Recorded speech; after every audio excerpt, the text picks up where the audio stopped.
Gabby.com. Gabby takes the pain out of shopping for insurance. More info at Gabby.com/Tom. Teeth, Smarter Pet Dental Help. More info at teethhealth.com, code TOM.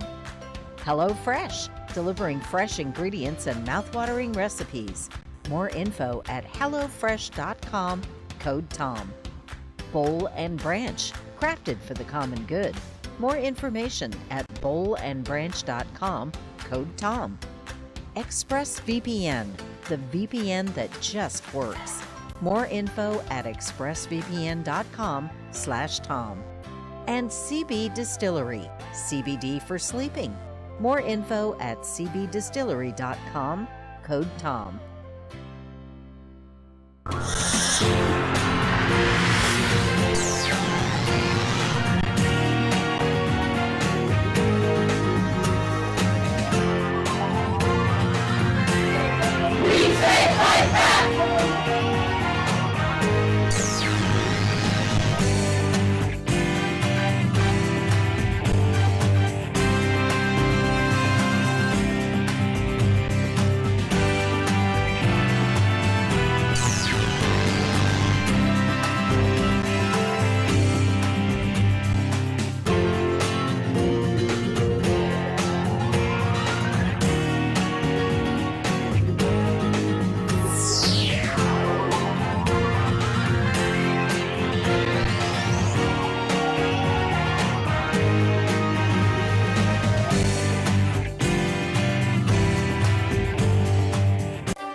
Our book today in the Thom Hartmann Book Club is Unsettling Truths, the ongoing dehumanizing legacy of the doctrine of discovery by Mark Charles and Soon-Chan Rah. This is from chapter 1.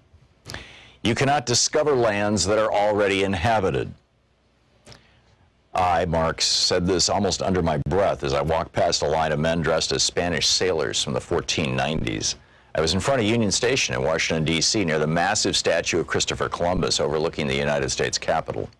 Every Columbus Day, there's an official ceremony in this plaza honoring Columbus as the discoverer of America.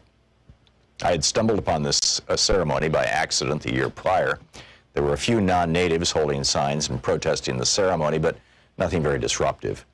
I went back the following year primarily out of curiosity. I wasn't intending to protest, nor did I want to make a scene. As I walked up behind the statue and approached the group of men dressed as Spanish sailors, the words just came out of my mouth. You cannot discover lands already inhabited. As I walked further down the line, I said it again, this time a little louder. You cannot discover lands already inhabited. As I continued walking, I came to the front of the line where a group of men dressed in suits were standing. I repeated myself, making sure they could hear me. You cannot discover lands already inhabited. Suck it up, was the reply I heard as I kept walking. By this time, I'd walked around the statue and reached the front where a small stage had been erected and chairs set up for people to watch the ceremony. It hadn't started yet, but more than half the audience was seated waiting for it to begin. So I stopped near the center, turned toward the crowd, and in a calm but loud voice I said to the people, you cannot discover lands already inhabited. That process is known as stealing, conquering, or colonizing. The fact that America calls what Columbus did discovery reveals the implicit racial bias of the country, that Native Americans are not fully human. Quickly, one of the white men dressed in a suit walked over and interrupted me. You are not welcome here, he said as he grabbed my arm and began walking me away. I attempted to explain the inappropriateness of both celebrating this holiday as well as hosting this ceremony, but instead of engaging in conversation, he threatened me with arrest and escorted me from the area. As I walked away from the gathering, I was amused at his words and the irony of their context.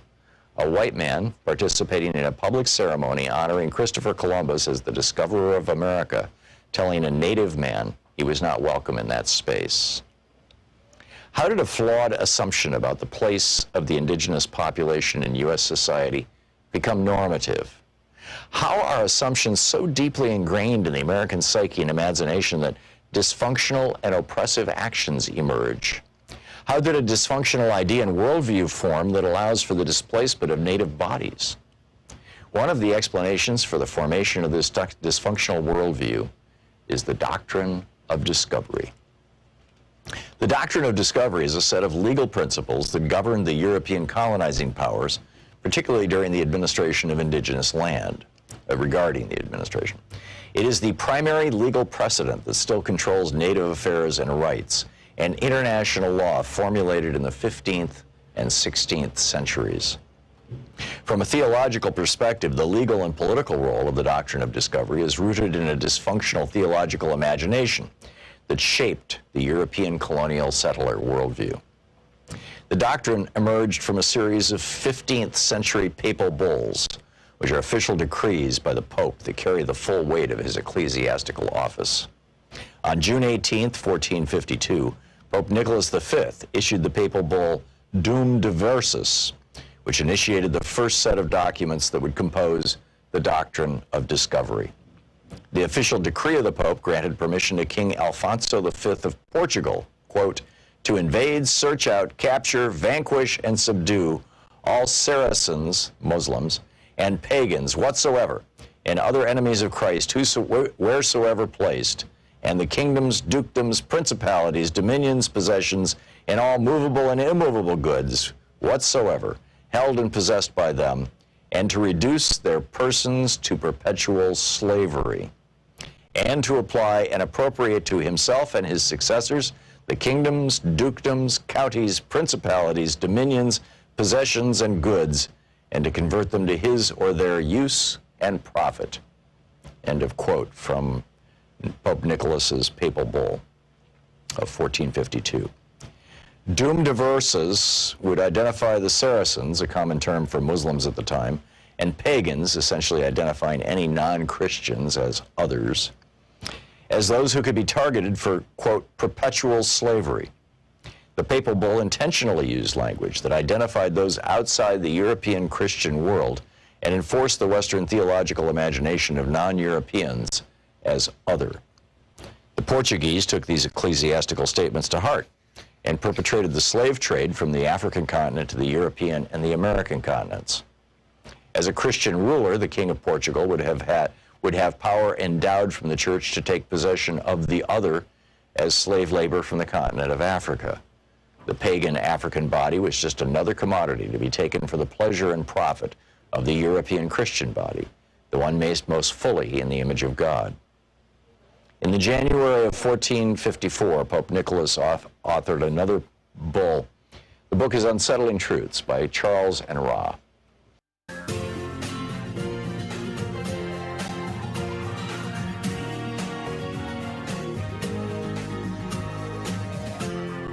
This is the Thom Hartmann Program.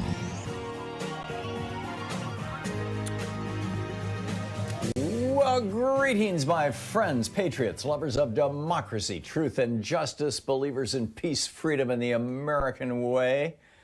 There is so much going on in the world right now, and so much to talk about.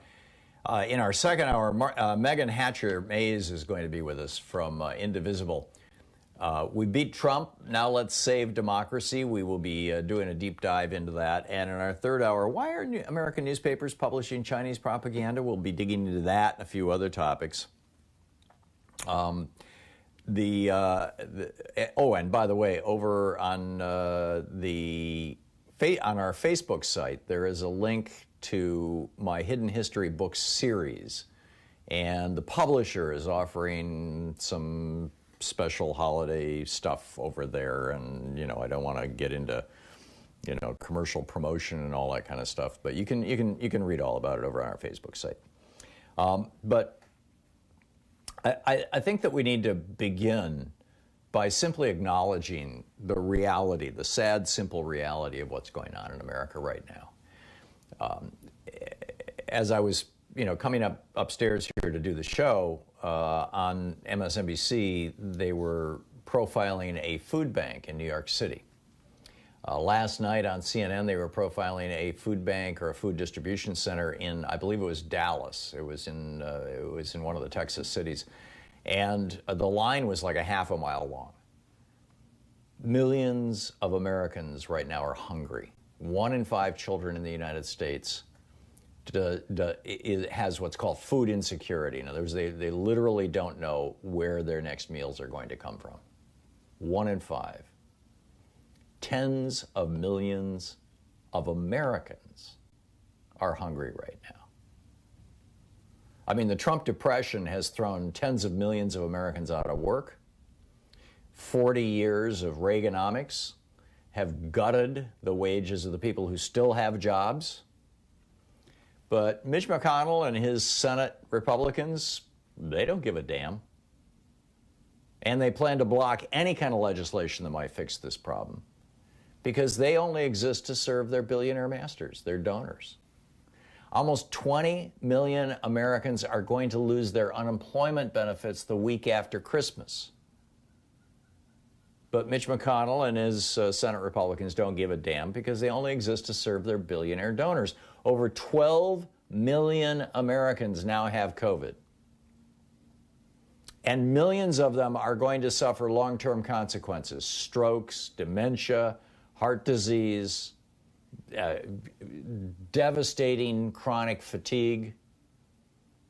One of the largest hospitals in New York just set up a whole unit just to deal with people who never were hospitalized, had, quote, mild cases, and now they can't get out of bed in the morning. It looks like what's going on is that the COVID virus flips on the immune system so hard and so fast that the immune system just never turns off. Well, when the immune system never turns off and starts attacking the body, depending on what part of the body it's attacking, you have a bunch of diseases that we already know about. Lou Gehrig's disease, ALS, multiple sclerosis, muscular dystrophy. What's the disease that is more common in women? Lupus. I mean, these are all conditions where the body, the best guess is that most forms of arthritis are autoimmune disorders. There's a reason, you know, the plaque psoriasis, there's a reason that there's this whole family of drugs that are advertised on television every day that when you read the fine print or, you know, when you listen to them, don't take if you blah, blah, blah, blah, blah, you know, if you may be around fungal infections or if you've been exposed to tuberculosis, well, those are all immune suppressants. And it looks like, and they're to deal with diseases where the immune system has attacked the body, and it's causing all these conditions. Well, now we've got a whole brand new one. And apparently it's going to affect millions of Americans. In fact, apparently it already is, the so-called COVID long haulers. So here we have, you know, 12, 13 million Americans with COVID. And we don't know if it's going to be 1 million or 3 million or 5 million of them, but many of them are going to have long-term ramifications that in many cases are going to destroy the quality of their life. And we don't know if it lasts months or years or how many years it's going to shave off their lives. But Mitch McConnell and the Senate Republicans don't give a damn about any of it because they only exist to serve their billionaire donors. Millions of young people have their futures held hostage. They can't buy houses. They can't go out and start a business like many young people used to. I started my first business when I was 17 years old. It ultimately failed when I was 19, but I learned from that and started another one when I was 20, and that one did pretty good. I mean, that's how you learn your lessons, right? Young people can't do that anymore because they've got student debt. And then on top of that, you've got, you know, the Trump Great Depression. But Mitch McConnell and the Senate Republicans don't intend to do anything about the student debt crisis. They were happy to give $1.5 trillion right off the top to the top 1% of Americans back in 2017. At the same time that literally the entire student loan debt of the United States right now is $1.5 trillion. And they said, oh, no, we can't do that. We got to worry about the deficit. We'll give $1.5 trillion to the billionaires. Jeff Bezos can get the money, no problem. We'll give it to Bill Gates. We'll give it to Charles Koch. Now, yeah, easy. But students with student debt, oh no, you can't run up our budget deficit like that. Mitch McConnell and the Republicans in the Senate don't give a damn because they only exist to serve their billionaire donors. All of America is right now facing a climate crisis, from wildfires to derecos to hurricanes to droughts to floods. But Mitch McConnell and the Senate Republicans, they don't give a damn because they only exist to serve their billionaire donors. America's CEO and fat cats continue to outsource jobs to other countries, devastating the American working class. But Mitch McConnell and the Senate Republicans don't give a damn because they only exist to serve their billionaire donors. Insurance companies are aggressively promoting these privatized so-called Medicare Advantage programs that leave seniors high and dry when they get seriously ill. But Mitch McConnell and Senate Republicans don't give a damn because they only exist to serve their billionaire donors. The pharmaceutical industry is ripping off America. We literally pay more than twice as much as any other country in the world, and for some drugs we pay over 100 times more than other countries in the world.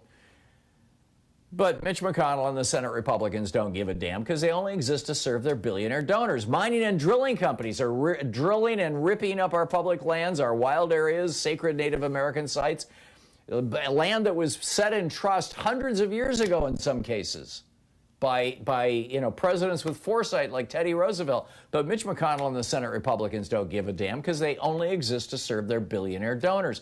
Trump tore thousands of refugee families apart, and 666 little children are facing Christmas knowing that they probably will never see their parents again. But Mitch McConnell and the Senate Republicans don't give a damn because they only exist to serve their billionaire donors. Millions in red states are going to miss early treatable cancer, diabetes, and other diagnoses because their states refuse to expand Medicaid. But Mitch McConnell and the Senate Republicans don't give a damn because they only exist to serve their billionaire donors. While China and Europe are building world-class high-speed rail infrastructure, new hospitals, new schools, and state-of-the-art research facilities, America continues to crumble, as we have since Reagan stopped taxing and paying for these things in 1980, because Mitch McConnell and Senate Republicans only exist to serve their billionaire donors.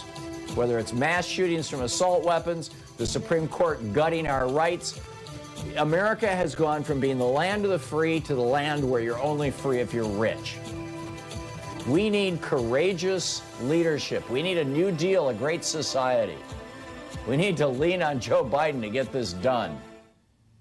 This is the Thom Hartmann Program. Because the Republicans don't give a damn because they only exist to serve their billionaire donors.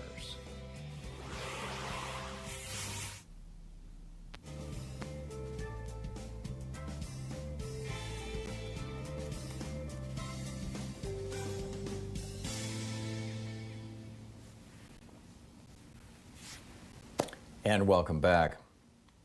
This is rant. Maybe you have ideas to add to it. What are some of the other things that we can't have?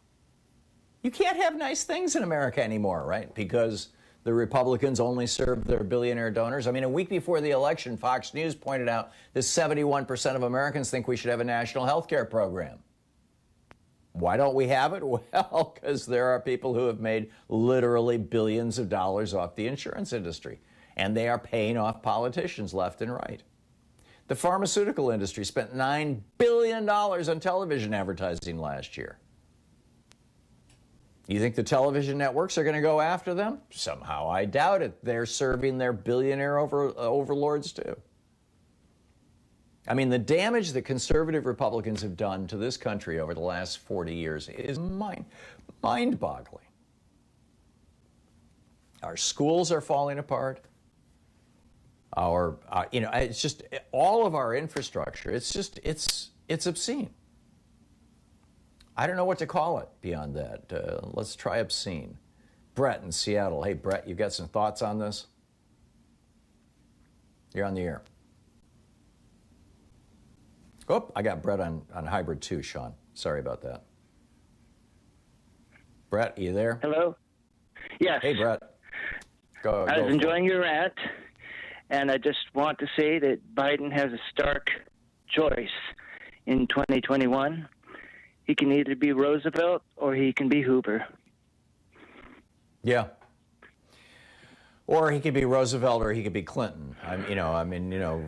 Clinton didn't do that much damage, and he did a few good things, but no big initiatives, right? Yeah, but Obama had Hoover failed to do Obamacare, was anything. Say that again? What Hoover failed to do was anything. Yeah. Well, there's no doubt in my mind Biden's going to do something. The question is he going to do, enough? Is he going to take on an ambitious agenda? The people that he has appointed so far to his cabinet, I find encouraging. I don't oppose any of them. I realize some of them have kind of mixed pasts, but and none of them are people that you would call Bernie Sanders progressives. But I think that the Overton window has shifted in America. I think the conversation on the Democratic side, anyway, is still, generally speaking, a progressive conversation. So, that gives me hope. What about you, Brett? It gives me hope too, and thank you for your rant. You're welcome. Thanks a lot, Brett. Great to hear from you today. Sean, I'm going to move back over to Hybrid A there, and I don't have enough time to take another call, but we will continue with this. I mean, the bottom line is that I think I've caught most of the things. I mean, we've got young people who feel like they have no future. We've got schools that are crumbling. We have roads that are filled with potholes. You can track most of this back to Reagan's tax cuts and the subsequent tax cuts by other Republicans, by George W. Bush and his father, and now Donald Trump. It's mind-boggling. What have I missed here? Anyhow, we'll be back with your calls in just a moment. It's coming up on 20 minutes past the hour. It's the Thom Hartmann Program, talk media for the sane among us. We'll be right back.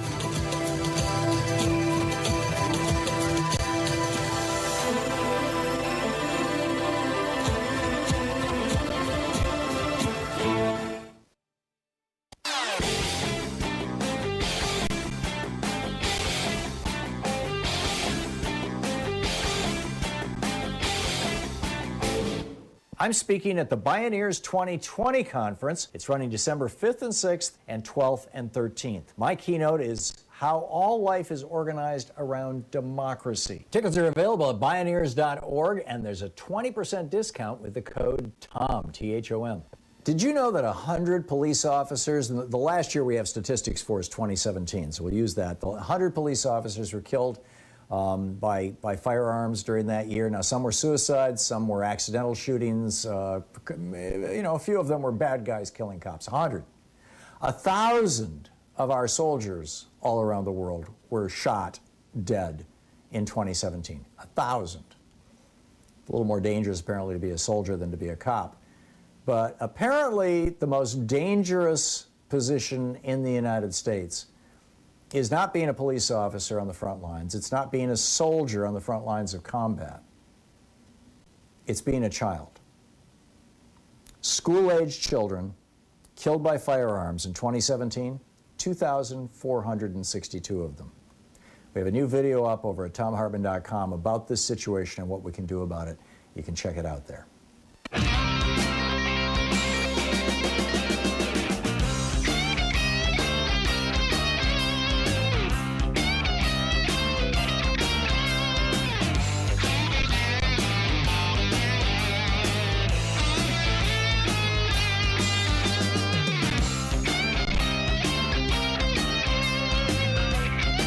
Hi, Thom Hartmann here with you.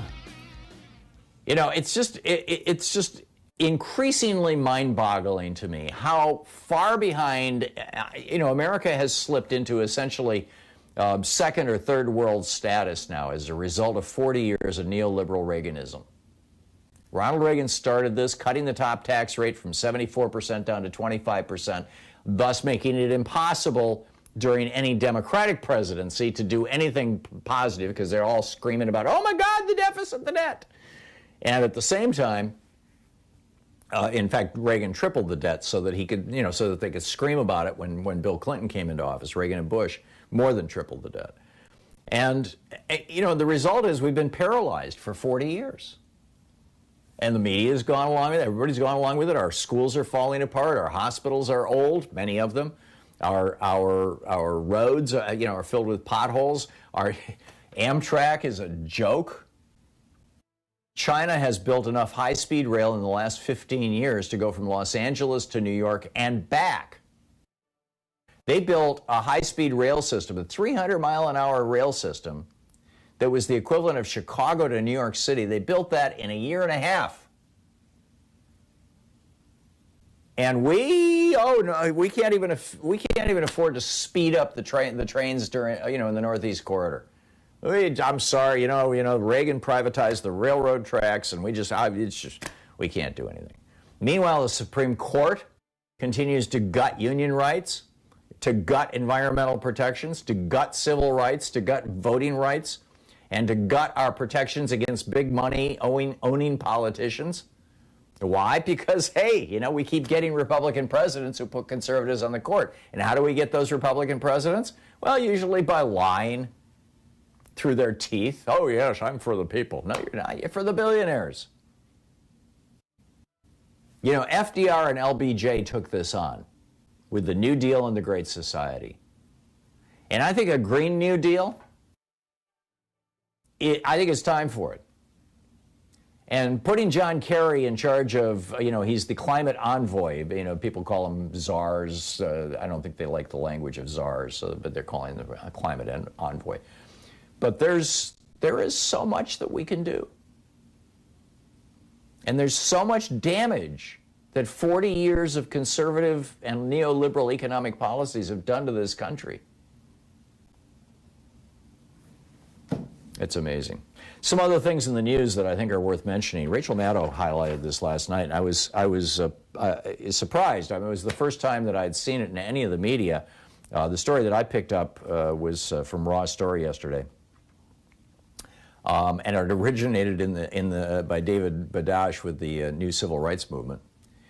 We've had this 18-year agreement with the United States, Russia, and a whole bunch of European countries called the Open Skies Treaty, that allows all these countries to fly spy planes over each other.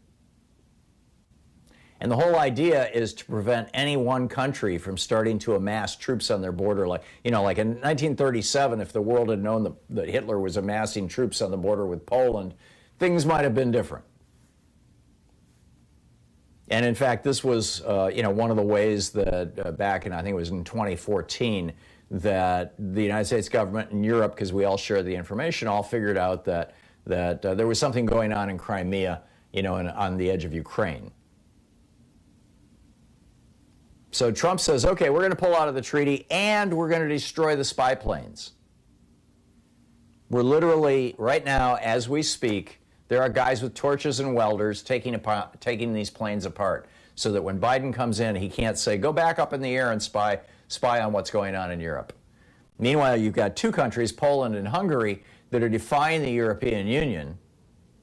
The European Union is about to pass out a bunch of money, right? Everybody pays dues into the EU, and then the EU passes money out, just like the federal government here in the United States. Here in Oregon, we send lots of money to Washington, D.C. They take that money and send most of it back to Kentucky and Mississippi. Well, the Kentucky and Mississippi of the European Union right now are Hungary and Poland, countries that are no longer democracies. They're run by strongman autocrats. And they're saying, we want the money. And the European Union is saying, you can't have the money unless you respect the rule of law. Now, these are two countries that have stacked their courts with fascist judges, what we would call conservative judges. And the European Union and those judges keep ruling in favor of wealth and power and Duda in Poland and Orban in Hungary. And the European Union is saying, that's not a real justice system anymore. You have stacked your courts. We're not going to give you the money. There's a real crisis going on there. But, what role are we playing in this? None. Meanwhile, Donald Trump's vaccine czar has a whole pile of money in the company that's making the vaccine that's getting federal money. And they said, oh, well, he's a contractor. He's not an employee. No conflict of interest.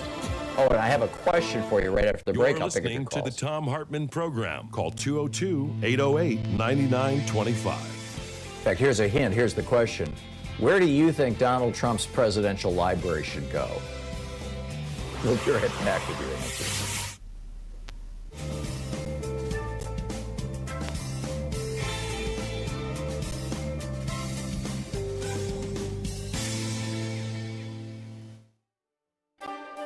It's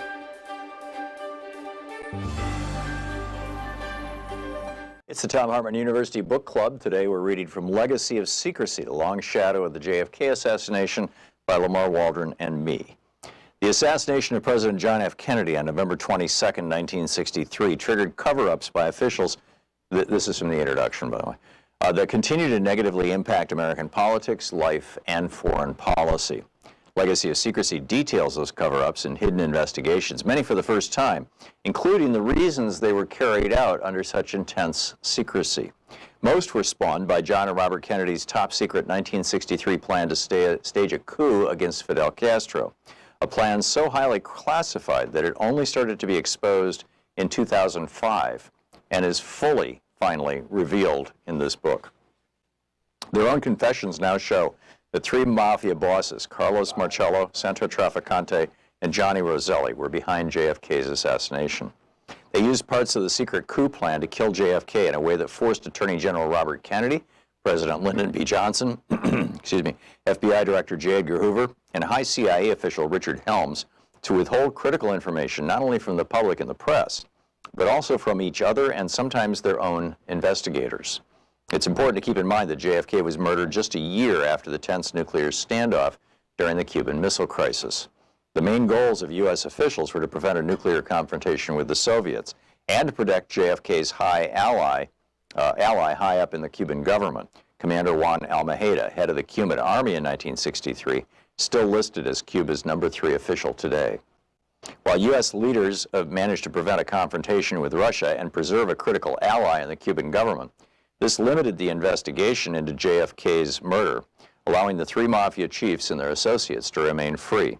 As a result, the long shadow of secrecy surrounding both JFK's murder and the coup plan set the stage for the murder of Martin Luther King, ultimately driving two presidents from office and bringing about the murders of 5 congressional witnesses in the mid-1970s. Legacy of Secrecy breaks excuse me, important new ground in key areas, detailing for the first time Louisiana Godfather Carlos Marcello's clear confession to ordering JFK's assassination. Marcello's criminal empire ranged from Dallas to Memphis, and previously secret files at the National Archives have shown that he made this confession in 1985 to an FBI informant ruled credible by a federal judge as part of a secret FBI undercover sting operation named Camtex. Exposed here for the first time, Camtex yielded Marcello's admission that he'd met Lee Harvey Oswald and set Jack Ruby up in business in Dallas.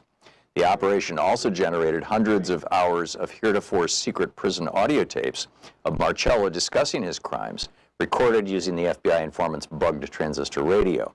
Yet the FBI and Justice Department withheld most of that information from the public and Congress for years until its revelation in this book. Carlos Marcello wasn't the only mob boss who confessed his involvement in JFK's murder to a trusted associate. Legacy also uncovers important new information about Marcello's partners in JFK's assassination, Tampa Godfather Santos Trafficante and Johnny Roselli, the Chicago Mafia's man in Las Vegas and Hollywood. Shortly before their deaths, both mobsters admitted their roles in JFK's murder to their attorneys. 2 of their associates with documented ties to the secret JFK Almeida coup plan likewise confessed. Using exclusive new information supported by FBI files apparently withheld from Congress, this book names 2 of the Georgia men who paid James Earl Ray to kill the Reverend Dr. Martin Luther King, white supremacist Joseph Miltier and Hugh R. Spake. Miltier, who had been involved in Marcello's murder of JFK, was part of a small clique of racists in Atlanta who used Marcello to broker the contract to murder Dr. King. We document James Earl Ray's ties to Marcello's heroin smuggling operation and long overlooked evidence in FBI files linking Ray to Marcello's associate, Johnny Roselli. Finally, this book explains why Ray, while fleeing to Canada the day after killing Dr. King in Memphis, made a 400-plus mile detour south to Atlanta, where he contacted Spake to get help from Miltier. In 1979, the last congressional committee to investigate the murders of JFK and Dr. King, the House Select Committee on Assassinations, concluded, quote, that Trafficante, like Marcello, had the motive, means, and opportunity to assassinate President Kennedy, end of quote from the congressional report. The HSCA had been created in the wake of Roselli's sensational murder, but the HSCA was unable to establish direct evidence of Marcello's complicity. And the same was true for Trafficante and Roselli, because the CIA, FBI, and other federal agencies withheld so many relevant files. The HSCA, headed by civil rights figure Louis Stokes, also concluded there was a likelihood of conspiracy in the assassination of Dr. King, and that financial gain was James Earl Ray's primary motivation. But they were unable to determine who had paid Ray or how the conspiracy had worked, because the FBI and other agencies had hid critical files. With the help of more than 24 associates of John and Robert Kennedy, backed up by thousands of recently released documents at the National Archives, many of which are quoted here for the first time, Legacy tells the full story denied to Congress and the American people, legacy of secrecy. To the nations.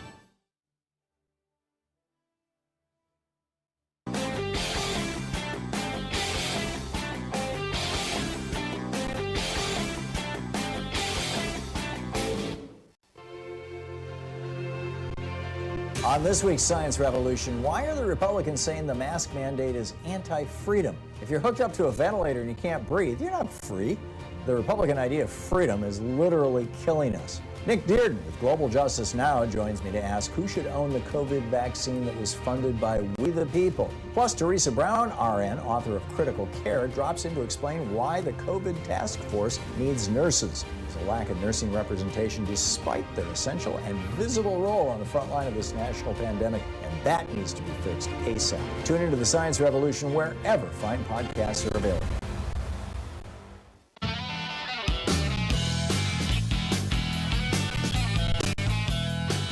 Welcome back. Thom Hartmann here with you. So Michael Beschloss had tweeted out, where should the Trump Presidential Library go? Or words to that effect.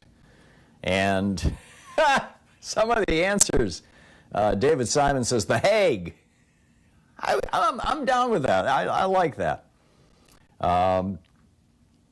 Another says, built with rolls of toilet paper in Puerto Rico. Mexico will pay for it. That's a good one. Obviously, it belongs at the site of the Bowling Green Massacre, this thing that Kellyanne Conway just made up one day. Another person says Randy Quaid's beard. Four Seasons Total Landscaping. That's a lot of people suggested that.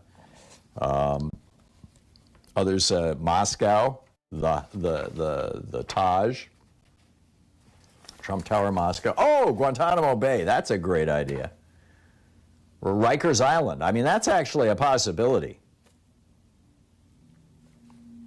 Lots of ideas. Lots of ideas. Anyhow, let's pick up your phone calls here, see what's on your mind today. Paul in Somerville, Texas. Hey, Paul, thanks for listening to us on Progressive Voices. What's up? Yes, sir. I turned out to be one of the long haulers. Oh, no. Tell us about it. The end of August, I was feeling real bad. I went on the CDC site, took a test, and it said go to the ER. So as soon as my wife got home, we went to the ER. Tested. 2 days later, they said, you're positive. And by that time, I was having trouble walking. Went to bed, was basically stuck there for two to 3 weeks. Don't remember a lot of it, but 2 to 3 weeks. And I just couldn't get out of bed. I drugged myself back to work. Then I went to see my doctor to see what was going on, if she had anything, because my fatigue was overwhelming. And my doctor said, well, she didn't think that it was COVID-related, but go get an MRI. So I got an MRI. The next day she calls, and you got to come in and see me because you've had a stroke. And apparently it wasn't a very bad stroke because it didn't paralyze me or anything, but she could see it in the MRI. And then she did some more tests and everything, and sent me to get a chest CAT scan, which is scheduled for this afternoon. And she mentioned an aortic aneurysm.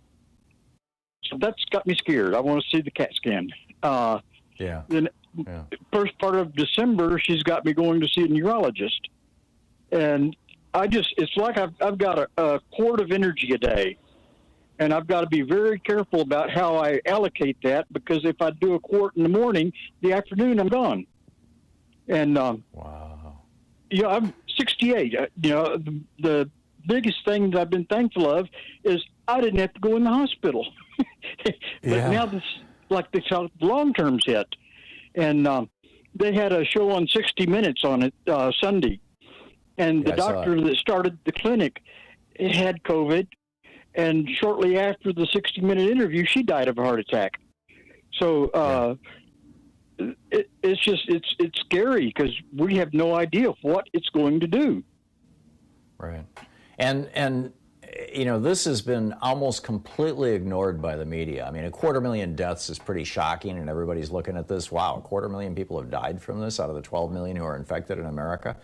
But there are, out of that 12 million who we know are infected, the majority of them showed up to get tested because they had some kind of symptoms, just like you did. In fact, in many states, it's the only way you can get tested is if you are symptomatic. And in fact, probably in most parts of the country, that's the case. So we have probably 20 or 30 million people, maybe 40 million people who have COVID, but we've got 12 million of them who had symptoms bad enough that they went out and got themselves tested, and we know about it. And nobody knows if 10 million of those 12 million are going to end up like you, Paul, or whether it's going to be 3 million, or whether it's going to be 6 million, or whether it's just going to be a few 100,000. Obviously, it's going to be a lot more than that. I mean, if just that one hospital in New York already has more than 1,000 patients who are in your situation, they're what are called long haulers. Are you finding that things are getting better day by day, or do you feel like you're stuck in this place? No, they're slowly getting better. At first, when I got back to work, I'd have to walk a ways. And they just wanted me to come open the gates in the morning, and they'd send people to do the stuff that I usually did because I just couldn't walk. And I got better. I was using a walker for about 2 weeks, and then a cane. And about a week ago, I got rid of my cane. But my legs feel like they're jello sometimes. And I just feel like sinking down, and squatting down on the ground. And I've done that before, and I couldn't get back up. I had to get somebody to help me get up again. But this could be like the chicken pox giving you shingles in 30 years. Yeah, exactly. And we've got these idiots running around without masks thinking, well, I'm not over 70, I'm not going to die. No, you might not die. In fact, you probably won't die. Only about 2% of people who get this die.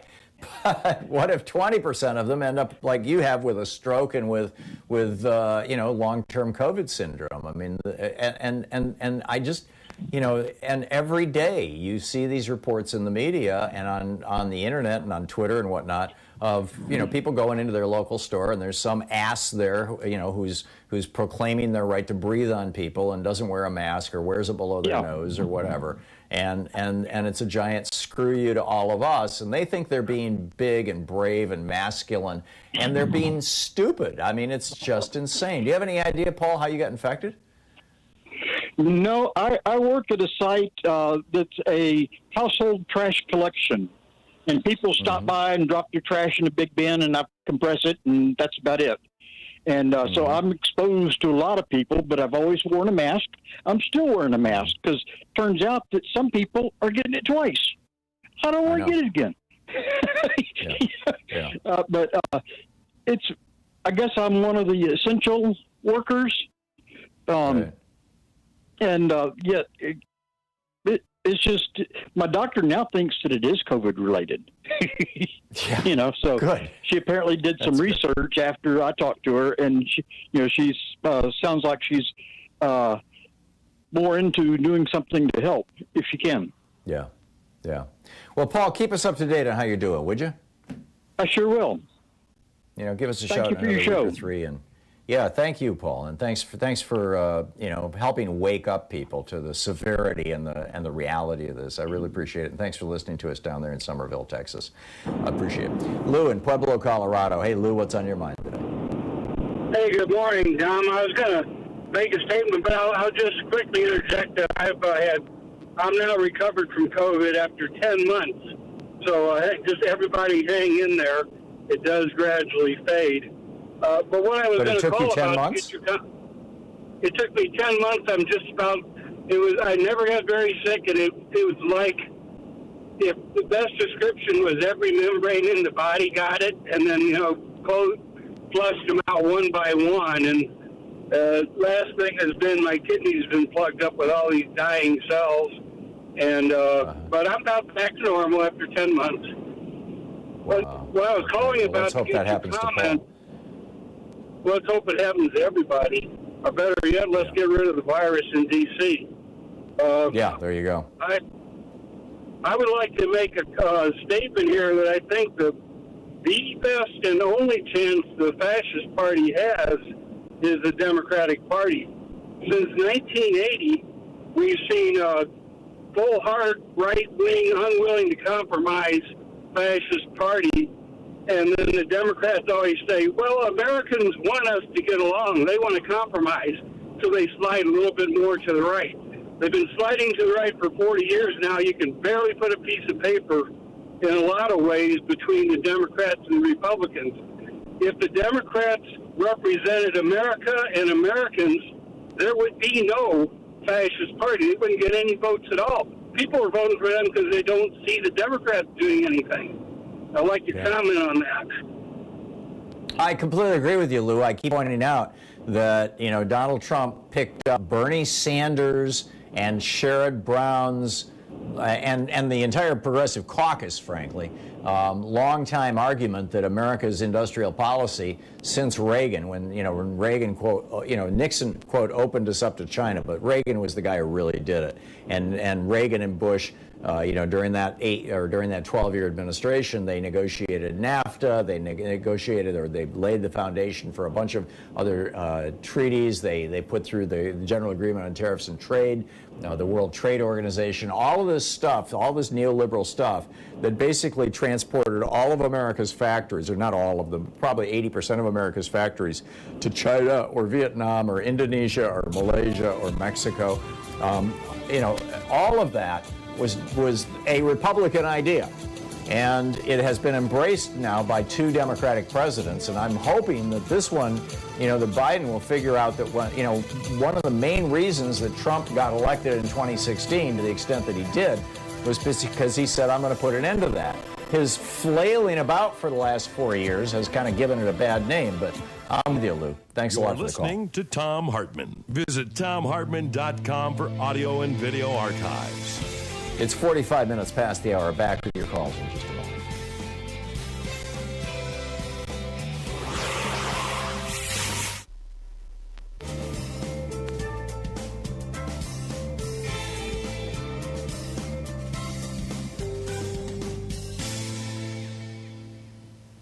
And welcome back. Dennis in Aptos, California. Hey, Dennis, what's on your mind today? Yeah, hi. It's funny that the guy mentioned the Democrats. I don't quite agree with him, and I'm going to tell you why right now. Let's just say that there's 2 candidates for the Democratic Party win in Georgia, and then McConnell loses his leadership. So the Democrats would have the majority because of Harris being able to break ties. Joe Manchin has already said that he would not vote for a end of the filibuster. Yeah. Exactly. And so we're back to square one, 2009. I'd like to remind that guy who just called, and you, that 109 pieces of legislation passed by Nancy Pelosi in the 2009-10 Congress was filibustered by Mitch McConnell. These were progressive bills for the most part. So it's over 300 now in the last 2 years. Yeah.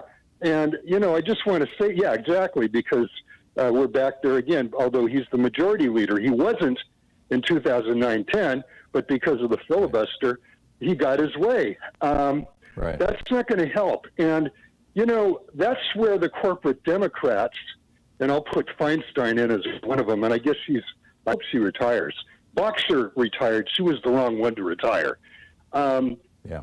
So that's when you have the corporate Democrats compromising with the right-wing fascist Republicans, like I would call them, and not much gets done, or you end up getting tax cuts for the rich and subsidies for oil companies extended, and so on and so forth. So we, the people, we kind of get screwed, don't we?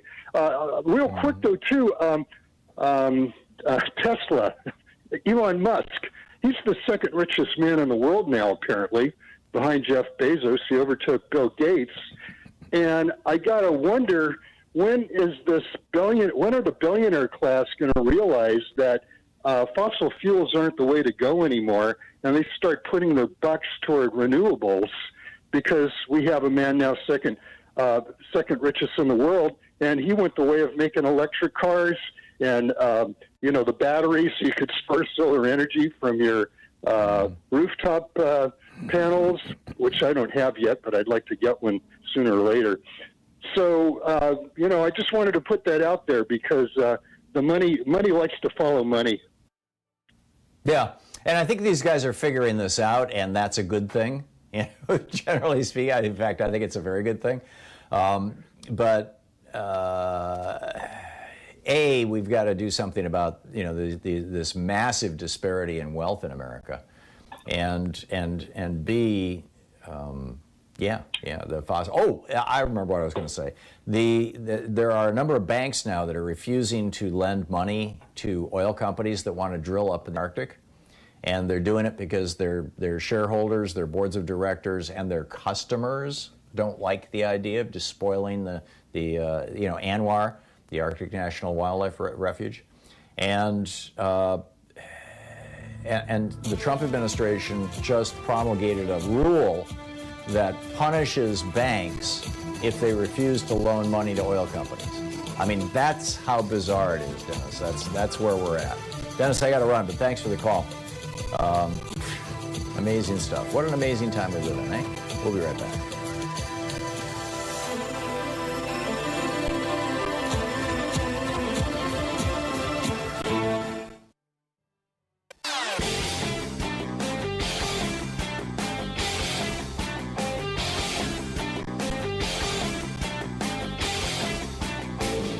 Share the Thom Hartmann Program with your friends. We're available on SiriusXM, Free Speech TV, Pacifica, commercial stations nationwide, YouTube, Twitter, Facebook, on the Thom Hartmann app, and you can even tell your smart speaker to listen to the Thom Hartmann Program. So we've got a new video up over at thomhartmann.com for people who support our program, and there's a really troubling concatenation of events, events, that are happening in the United States right now. We created these concentration camps for refugees seeking asylum. This was Stephen Miller's big project. And we've got concentration camps for children, concentration camps for male adults, concentration camps for female adults. And now we've got this virus sweeping through the United States, and people are starting to die in these concentration camps, which has provoked ICE or whoever's running them to deport hundreds of the children back to the countries that they came from without their parents, which is mind-boggling, and in many cases carrying disease. This is serious stuff, and we need to be talking about it. The new video is over at thomhartmann.com.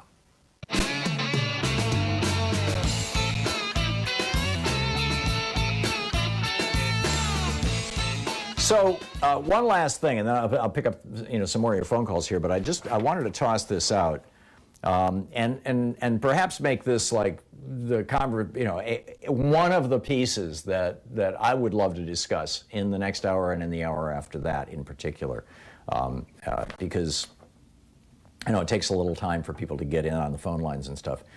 But this is Nicholas Cateron published this over at Use Journal, a blog on usejournal.com.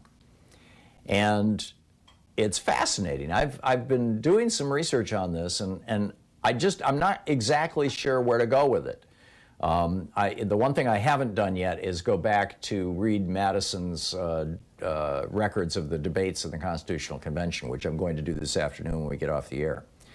But the Constitution, Article 1, Section 3, Clause 4, says the Vice President of the United States shall be the President of the Senate and shall have no vote unless they are equally divided. So Kamala Harris is going to become President of the Senate. Now, since the John Quincy Adams era, the president of the Senate's job has been basically taken over by the leader of whichever party has the majority in the Senate Majority Leader. And that person, the Senate, first of all, the Senate chooses a senator pro tem who is supposed to preside over the body. And I believe that that's like the longest serving member of Congress, and I think that's Chuck Grassley. I could be wrong on this. But the senator, the president pro tem, in other words, the president who's filling in for the senator who is running the Senate on the day-to-day basis, is essentially pro tem, temporarily filling in for the president of the Senate, which is the vice president, which will be Kamala Harris. And that person actually rarely does the work. What they do is they cycle senators through who become the acting president pro tem of the Senate, so that a whole bunch of different senators get the chance to sit up on the chair and bang the gavel and, learn how the Senate works and all that kind of stuff and familiarize themselves with parliamentary procedure. But what if Kamala Harris were to show up in the Senate on January 21st and say, I'm taking over here. The Constitution makes me the president of the Senate. The Constitution does not mention the Senate Majority Leader. So, Mitch, you're not in charge anymore. I don't care if you've got a majority or not. I'm going to run the Senate. And we are going to have a debate this afternoon on raising the national minimum wage from $7.25 an hour to $15 an hour. And several Democrats have offered legislation to that, and I am going to open the floor for a debate. And then after America has seen that debate, we will hold a vote. And you Republicans can continue to vote for $7.25 an hour and look like fools. Maybe one or two of you will break ranks and join us. And then the next day it's, I realize, Mitch, that you don't want to have a conversation about the defense budget, but we're going to have a conversation about the defense budget. And then the day after that, it would be, Mitch, I know that you don't want to have a conversation about the $600 billion in gifts and subsidies we give to fossil fuel billionaires in the United States every year, but we're going to have that conversation today. Now, this has never been done. Thomas Jefferson wrote the rules for the Senate that don't include this provision. But Thomas Jefferson, which by the way, the Senate is still using. They modify them every 2 years slightly, but there's still basically Jefferson's rules for the Senate. But Jefferson came along after the Constitution was written. In fact, Jefferson wasn't even in the United States when the Constitution was written. He was in France. And the Constitution says the president of the Senate is the vice president of the United States. In fact, Dick Cheney used that argument to say that he didn't have to be accountable under the Presidential Records Act. He could hide the fact that he was meeting with oil executives with his energy task force leading up to the Iraq War as they were dividing up which parts of Iraq they were going to sell to which companies. He hid those records. It ultimately took a lawsuit from Larry Klayman's right-wing group, Judicial Watch, out of Florida, to break those things loose.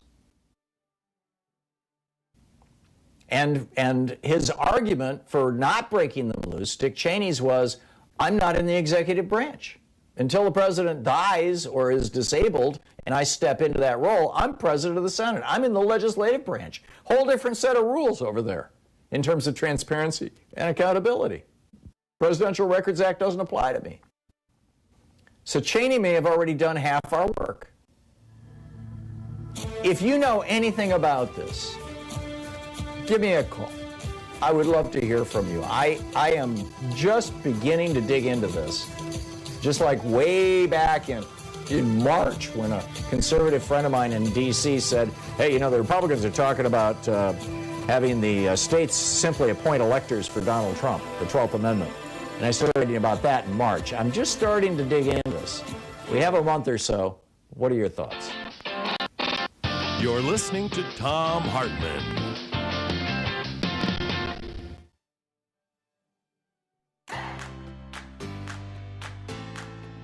These companies support the Thom Hartmann Program. They are Gabby.com. Gabby takes the pain out of shopping for insurance. More info at Gabby.com/Tom.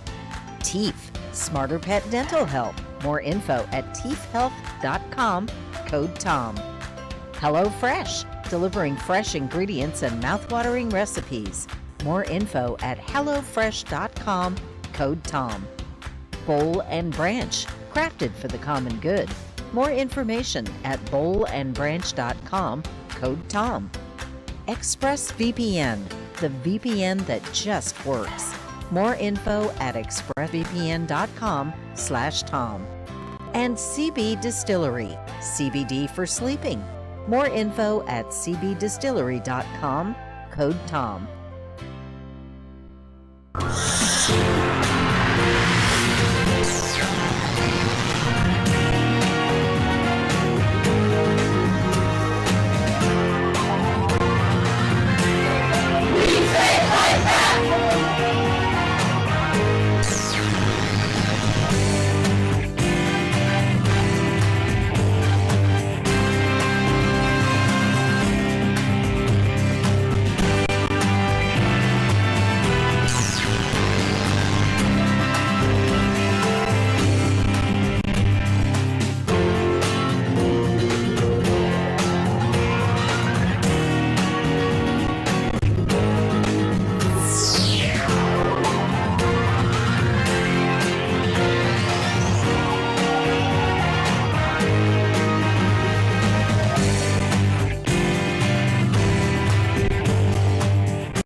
It's the Thom Hartmann University Book Club. Today we're reading from The Meat Racket, The Secret Takeover of America's Food Business by Christopher Leonard.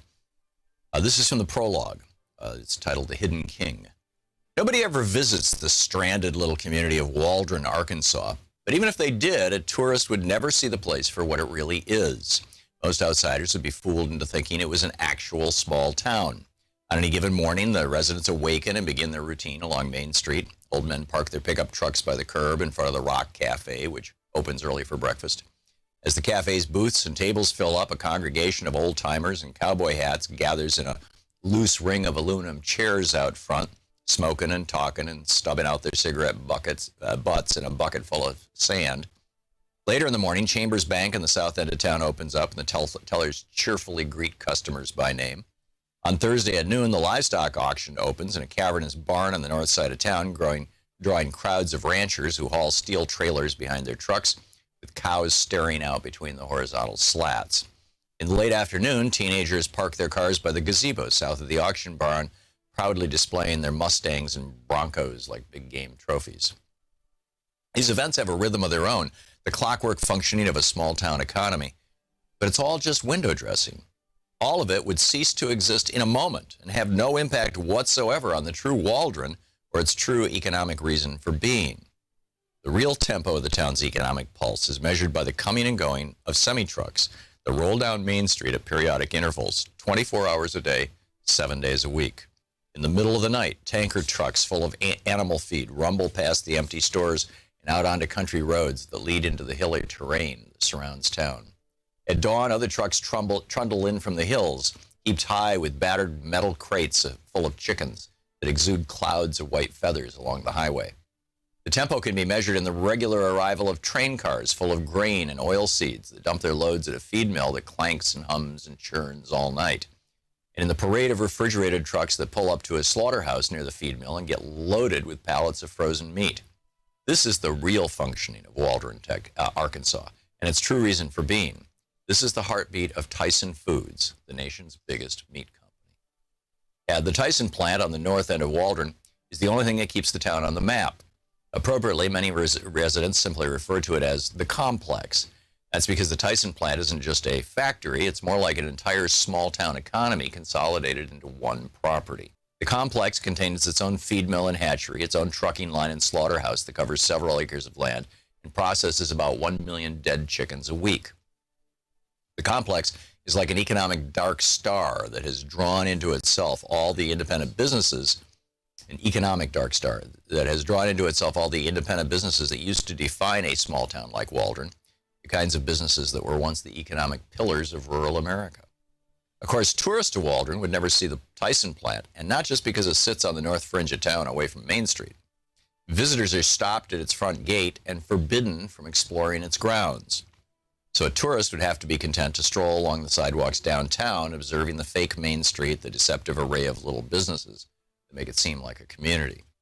This illusory appearance cloaks Tyson's existence all the way from its roots in rural America to the grocery store shelves and restaurant menus where its products finally reach American consumers.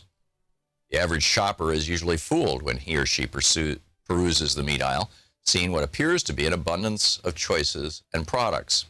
Tyson brand name wouldn't necessarily stand out with its logo gracing just a handful of products.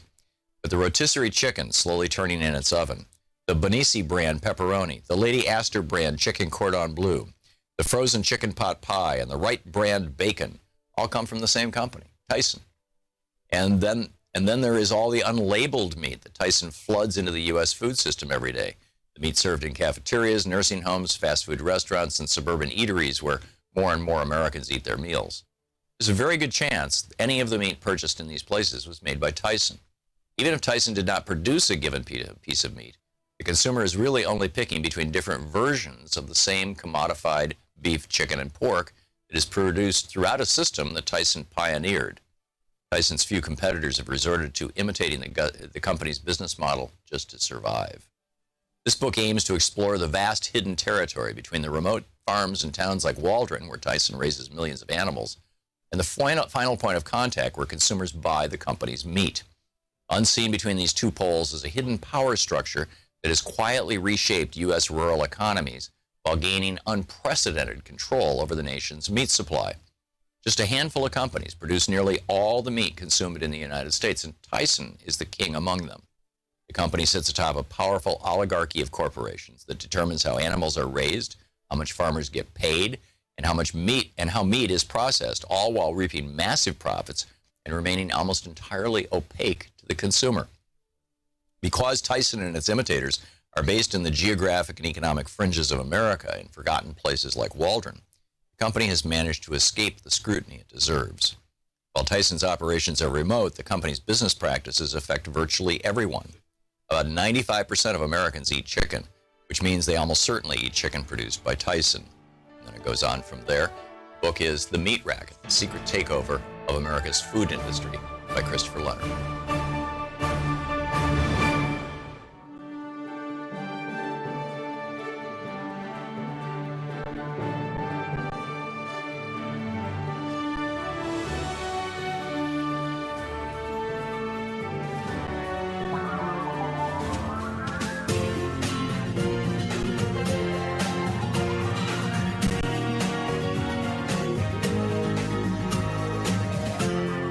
This is the Thom Hartmann Program. Welcome back. Thom Hartmann here with you. On the line with us is Meagan Hatcher-Mays, a lawyer and director of democracy policy for Indivisible.org. Megan's Twitter handle is Important Megan, or Indivisible Team. And there is a great piece over on their website about, building a progressive America. Megan, welcome to the program. Tell us about this. Where do we go from here? I did a long Twitter thing this morning and a rant in the previous hour about, all the ways that Republicans have just destroyed America and how hard we had to climb back up and how we really need something like, FDR's New Deal or LBJ's Great Society. We need a bold vision, not some, Democratic version of warmed over neoliberalism.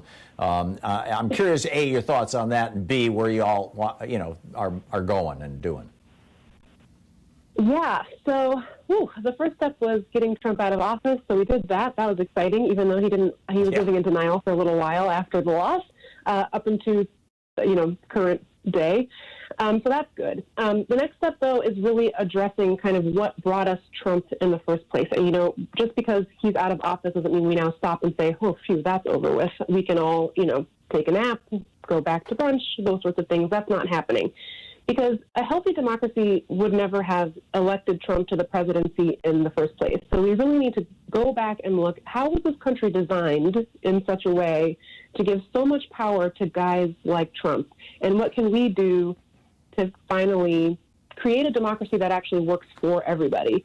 So that's going to be the big fight going forward. It's going to be challenging depending on what happens in Georgia, but that's the fight kind of over the next year, 2 years, and probably 4 years, is to really start to look at what we can do to kind of undercut the influence of super powerful, businessmen types like Donald Trump, and really start to get the power back to the people, probably, for the first time ever in the history of this country. So that's what we're aiming to do at Indivisible over the next year and many. And I want to tip my hat to you all. I mean, I've been flogging, as in promoting, mentioning frequently Indivisible over the last 6 months, or well, actually probably much longer than that. But as a place to go if you want to be an activist in this election, and they can help you out with everything from get out the vote to phone calls to whatever.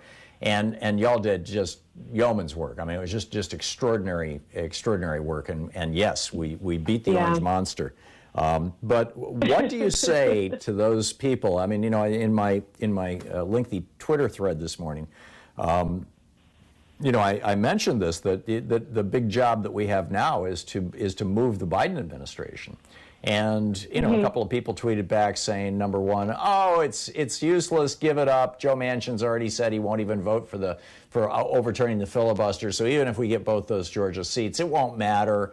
And somebody else responded saying, what, are you trying to take down, the few Democrats, that we have in some of these red districts, and, you're going to hurt the party if you keep pushing progressive stuff.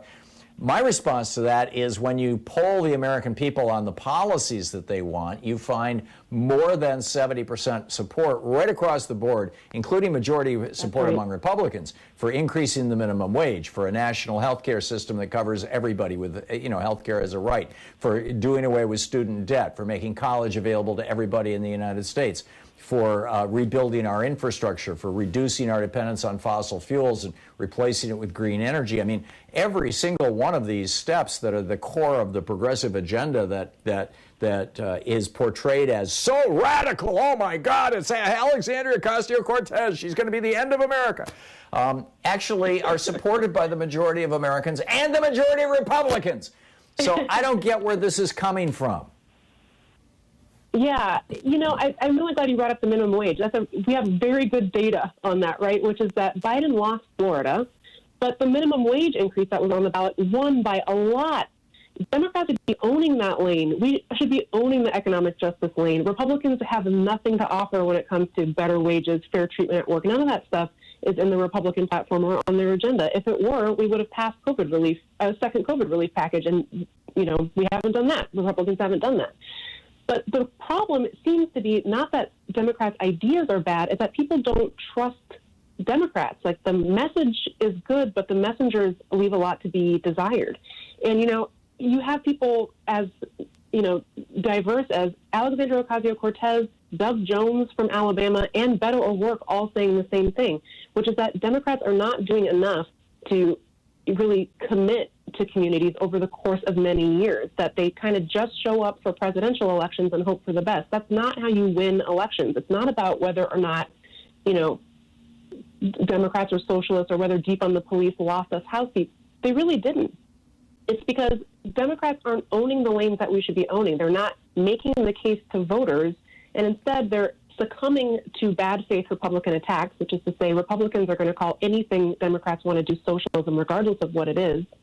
And we have no response to that because people don't trust the messengers conveying the message. And I think you see that in a place like Florida, where minimum wage increase, hugely popular. Supposedly that's a big progressive idea. But Joe Biden himself is somehow not pulling the state. And it's because this party has a lot of work to do to build up trust between themselves and voters. Yeah, I get that. And there's a certain schizophrenia, because we do have, let's just admit it, there are some Democratic elected officials who are taking big money from big corporations and basically doing Republican. This is Joe Lieberman took $1.2 million from the insurance industry and then killed the public option. I mean, it's just like, that was, a decade ago, but, that's happening all the time. Yeah. At the risk of sounding like I think my own universe is the most important in the world, which I don't, but nonetheless, I would add one thing to your equation, and that is that every single day, 24 hours a day, 365 days a year, on over 1,500 radio stations in America, there are right-wing talk show hosts promoting the idea that Democrats can't be trusted, that Democrats are evil, that the only way to save America is through neoliberalism, and they are building relationships. People think people think talk radio is about information. It's not. It's about relationships. It's between the host and the listeners, and between the listeners and each other. Communities form around radio. Completely. And we have nothing like this on the progressive side. I mean, our show is on, a couple of dozen major, commercial radio stations in big cities. We've got a few. We're on Pacifica stations all over the country. We're on Free Speech TV. We're on Sirius XM, which is huge. But there are huge chunks of America where if you don't have a satellite radio receiver, like virtually the entire South, you cannot get even one progressive voice. Whereas in Birmingham, Alabama, I'm willing to bet there's 3 different conservatives competing with each other like there are here in Portland right now. What do we do about that? Yeah, it's such a good question. I think that you're completely right, that it's all about the relationship building, whether that happens through media or if that happens through in-person contacts with other people. For whatever reason, Democrats are not cutting through these relationships that more conservative or even independent voters are making with sort of more extremist voices. And so I think what I was suggesting, Clear Channel was up for sale 2 years ago for $1.1 billion out of bankruptcy. Yeah. And I wrote an op-ed to Tom Steyer saying, why don't you buy the damn thing and put progressive radio on 900 radio stations? I'm serious. Yeah. We just have 30 seconds. Yeah, totally. But I'm wondering if that's, I realize that's not pure politics, but I think that we need to be talking about infrastructure. The Republicans have had this infrastructure for 20 years. Yeah, and I think that what we're seeing now, particularly with Facebook and some of other social media companies, is that people are in a sort of a feedback loop where they're just reading things and trusting things that validate what they already believed instead of reading things critically to think, yeah, I might change my mind about that. Yeah, I'm with you. So, Meagan Hatcher-Mays is the lawyer and director of democracy policy over at indivisible.org. And if you want to be a political activist, and you should, go to indivisible.org and sign up. Important Meagan on Twitter. Meagan, thank you so much. Great talking with you. Thanks, Tom. Great talking with you, too. This is the Thom Hartmann Program.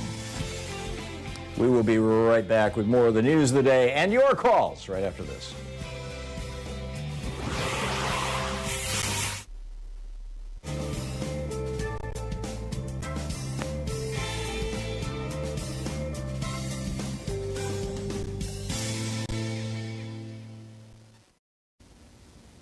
And welcome back. Andrew in Riverside, California. Hey, Andrew, what's on your mind today? Hey, Tom. That last conversation is exactly what I called to talk about. First of all, I think, I'm no fan of the Republican Party. I think the Democrats also are answering more to the donor class, the rich and powerful, the corporations, and less to we the people. So that explains. About half of the Democratic Party, I think, fits into that category, yeah. Yeah, but I think they're 100% of the Republicans. but I think, yeah, and the power structure. I mean, that's Chuck Schumer. Yeah. Right, and they're dominating the policy. I have a way to address it, one way. See, the Republicans are thinking long range and Democrats aren't. Here's one way we can do it. Besides radio stations, your idea is great. We can also do what they do in Venezuela. They have neighborhood assemblies that basically run their society. We can do that here easily. With no funding, we can all do that in our own neighborhoods. We can form neighborhood assemblies, and then we can take back our government from the bottom up by banding together and then networking each association with each other. We can take back our city council, our school boards, our planning commissions, work our way up to our county boards, and then our state government, and work our way up. And then we can also, at the same time, put pressure on folks like Joe Biden and our Congress to do things like, I heard Dean Baker interviewed saying, just by executive order, the president can eliminate student debt, number one. Number two, can bring down drug prices, pharmaceutical prices, by taking away the patents that the pharmaceutical companies have and forcing them to charge only what their cost is for producing drugs, which is usually $1 or $2 per dose instead of hundreds or $1,000. You can also increase the minimum wage for all federal workers up to 15 or even a living wage, 20, 25 bucks an hour. And they're not doing it because they're responding to the donor class. Right. Andrew, I love your idea, and I just want to make sure you know that it's already been implemented. It was put into place in the early 1800s by the Democratic Republican Party and still lives to this day. At every precinct, not the county, not the city level, not the county level, but the little tiny precinct, every precinct in America has a local Democratic Party, and you can become a precinct committee chair.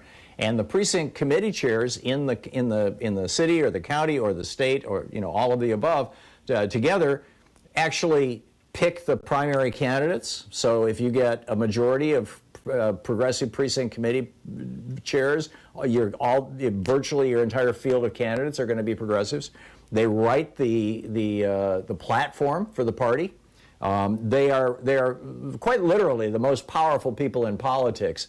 In aggregate, individually, it's somewhat limited, and in some places, it's actually a paid job, and you may have to compete with other people to get it. But there are hundreds of precincts around America where nobody's even showing up. They're saying, oh, in Wyoming, why should I even bother being a Democratic Party?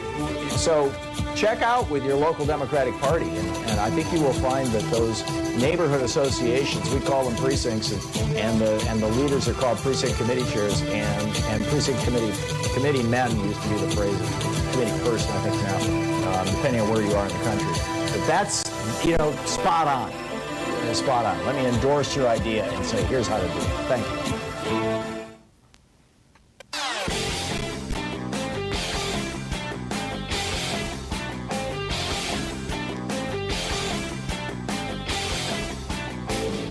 Share the Thom Hartmann Program with your friends. We're available on SiriusXM, Free Speech TV, Pacifica, commercial stations nationwide, YouTube, Twitter, Facebook, on the Thom Hartmann app, and you can even tell your smart speaker to listen to the Thom Hartmann Program. So we've got a new video up over at ThomHartmann.com for folks who are supporting the program about how big pharma, the big pharmaceutical companies, might be the lever that the healthcare industry uses to destroy Medicare for all, or even a public option as we move into and toward the Biden administration. And how do they do that? Well, they're spending $30 billion a year on advertising. The United States is the only country in the world, the only developed country in the world, that allows drug companies to advertise with very, very few restrictions on television. Only one other country, New Zealand, allows any kind of drug advertising on television. But in the United States, the door is largely wide open. And as a result, all of the television networks are hooked on money from big pharma and big health, as it were. You can check out all the details over at ThomHartmann.com with our new video for the supporters of our program. Thank you.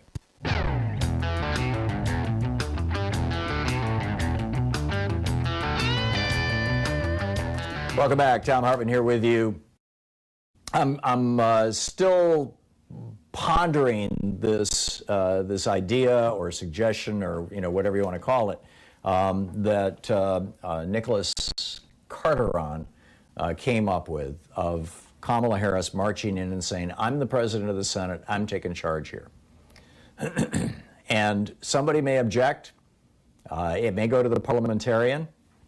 And, that may lead to something very interesting. So, again, I'm asking if anybody here has enough experience in the Senate or has an understanding of the Senate rules. I mean, I'm pretty well informed on these things. And I'm going to do, as I said, after I get off the air today, more of a deep dive on the research on this. I spent about an hour on it yesterday, and I was basically not able to find anything. And, is this one of those things that, like jurisdiction, stripping, where Congress can pass a law that says the Supreme Court can't review it? that has literally never been tested, may or may not work, could be blown up by the Supreme Court, who knows? Or is it something that's solid? Like I said, the first thing I'm going to do today when I get off the air is read Madison's notes on the Constitutional Convention. I want to find out what they were thinking about that, but I'm not holding my breath for anything huge. Anyhow, JJ in Destin, Florida. Hey, JJ, what's on your mind today? Yes, long-time listener and subscriber, and it seems to me that one of the biggest problems we have is the misinformation that's spewed out day and night by Fox News, a very popular station. A friend of mine suggested that possibly a guy like Steyer or maybe Mike Bloomberg could buy the station, and if he didn't want to run it as a station, a progressive type station, maybe turn it over to a legitimate PBS organization and write it off. But it seems like if that could be stopped, and I've heard that Murdoch is not really so politically oriented as he is financially oriented, and probably wouldn't care if he got the right price. Yeah, well, and Murdoch is an old man. I mean, the question isn't so much what does Rupert Murdoch want, it's what does Lachlan Murdoch want. They have pushed out James, the liberal son, and what's left is Lachlan, who is he's kind of the Don Jr. son, and, yeah, I know. And time will tell. I mean, we'll see. We'll just see. But I think that I think there's an enormous amount of potential here, and we need to be paying attention to it. JJ, thanks a lot for the call. Mike in Chicago. Hey, Mike, what's on your mind today? Hey, Tom, how are you? You know what? Getting to your point, I love the idea of the president of the Senate, but you know what? In being a realist, I'm sure you as well would understand, Joe Biden would never allow Kamala Harris to do that. Why not? Because, when he first comes in, he wants to make nice, he wants to reach across the aisle, and I think kicking in the door and doing something like that, it would upset the apple cart. And one of the reasons, if I can go off on a tangent really quick, the week after the election, Politico released names of the frontrunners for his cabinet, and right now the number one person for Attorney General is Doug Jones of Alabama. I mean, to me, that's like, and then you've got Tom Perez, who's another runner-up. For the Commerce Department, Meg Whitman, a Republican. Elizabeth Warren and Bernie aren't even on these lists of people, so he's not even trying to help the progressive end. It seems like he's reaching out more to the Republicans. Yeah, I get all that, and I don't think that making a lot of noise right now is going to help. There is no easy way to communicate directly with these people. It's not like calling your elected officials. And we're going to get what we're going to get, and I really don't want to start the circular firing squad here.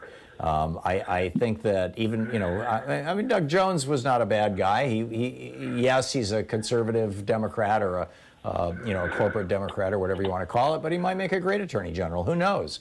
He was actually. Oh, I had to say his name was thrown into the mix because of his civil rights activism. But I'm like, what about Harvard constitutional law professor Lawrence Tribe? Why isn't his name in there? Well, Lawrence Tribe is I'm not sure that would be a good idea. But Doug Jones, maybe. The bottom line, Mike, is we are going. I mean, the people in charge right now are literally nuts. I mean, you've got a 34-year-old kid in charge of our intelligence services. Or a good chunk of them. You've got the President of the United States taking welding torches to dismantle spy planes so that we can no longer observe what Russia is up to. You've got Mike Pompeo having secret meetings in the Middle East right now as we are repositioning our B-52 bombers into that region, and nobody knows why. And having a secret meeting with the dictator of Saudi Arabia and Benjamin Netanyahu, the indicted right-wing criminal in Israel. I mean, it's alleged criminal. I mean, it's like the crazy train. He's burning down the house before he leaves. Oh yeah, he absolutely is. He's salting the ground and poisoning the wells. I get you, Mike. Thanks for the call. You're listening to the Thom Hartmann Program. Call 202-808-9925. Bottom line for me is, at least for the time being, I just want to give them a chance. I want to get them in. I want to see what they're going to do.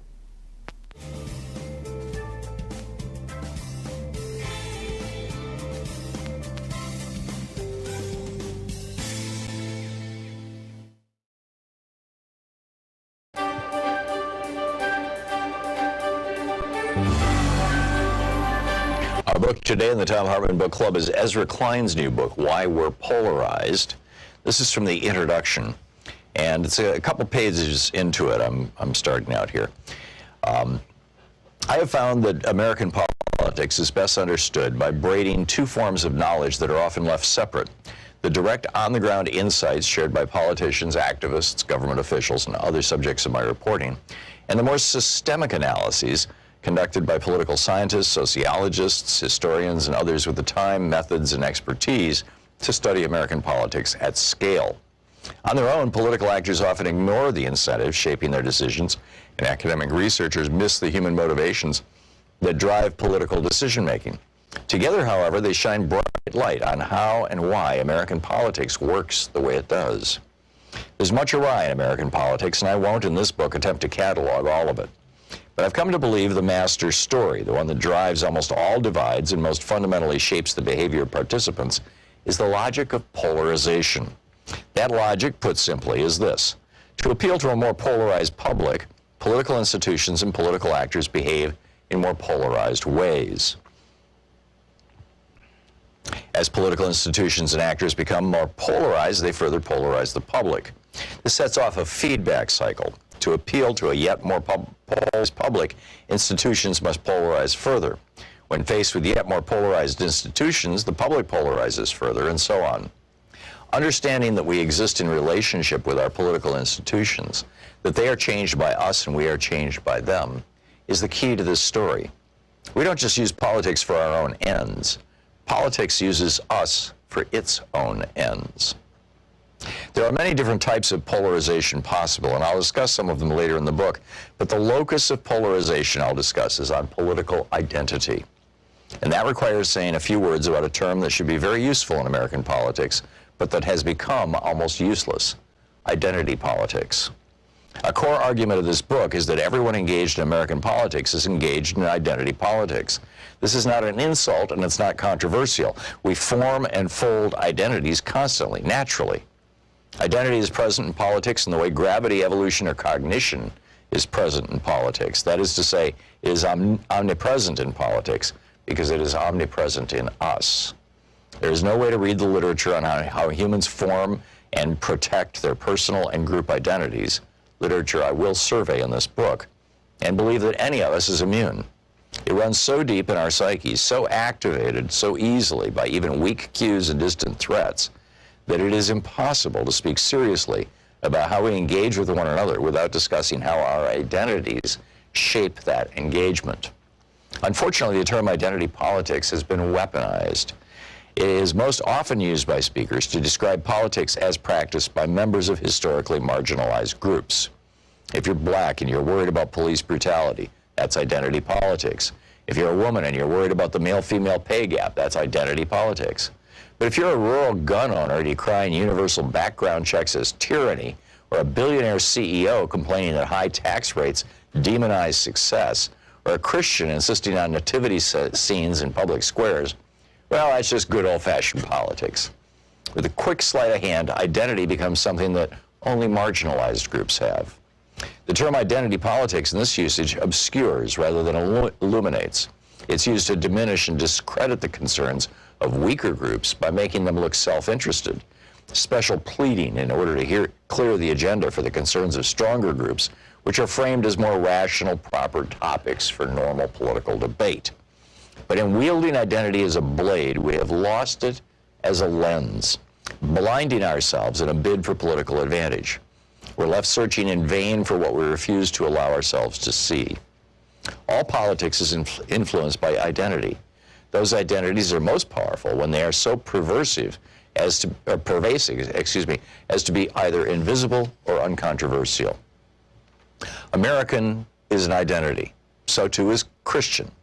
When politicians, including the irreligious, end speeches with "God bless America," it's not because they're making an appeal to a higher power, but because they're making an appeal to our bedrock identities. If you don't believe me, ask yourself why there are so few open atheists or even agnostics in national politics.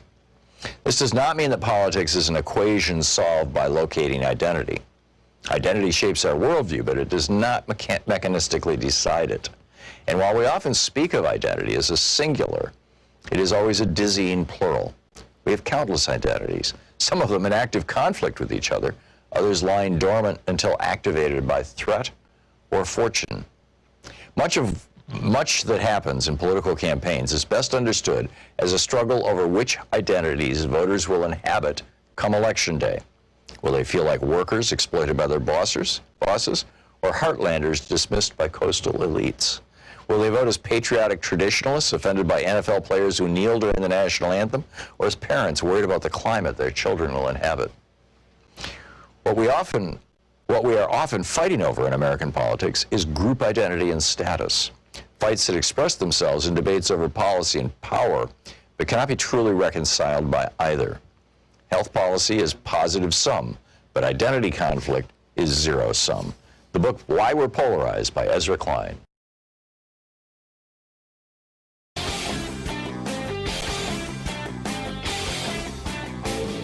I'm speaking at the Bioneers 2020 conference. It's running December 5th and 6th and 12th and 13th. My keynote is how all life is organized around democracy. Tickets are available at Bioneers.org, and there's a 20% discount with the code THOM, T-H-O-M. Did you know that there have been 8 federal judges who have been convicted and removed from the federal bench? 15 altogether have been impeached. 8 have been removed from office since the beginning.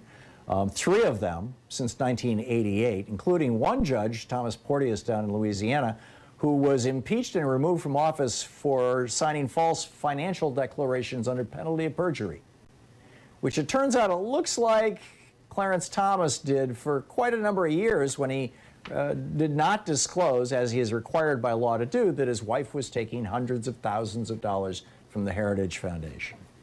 That and his perjury around Anita Hill and others, there were numerous witnesses that didn't even get called, could legitimately spark an impeachment of Clarence Thomas. We got a video about this over at ThomHartmann.com for supporters of our program. Check it out.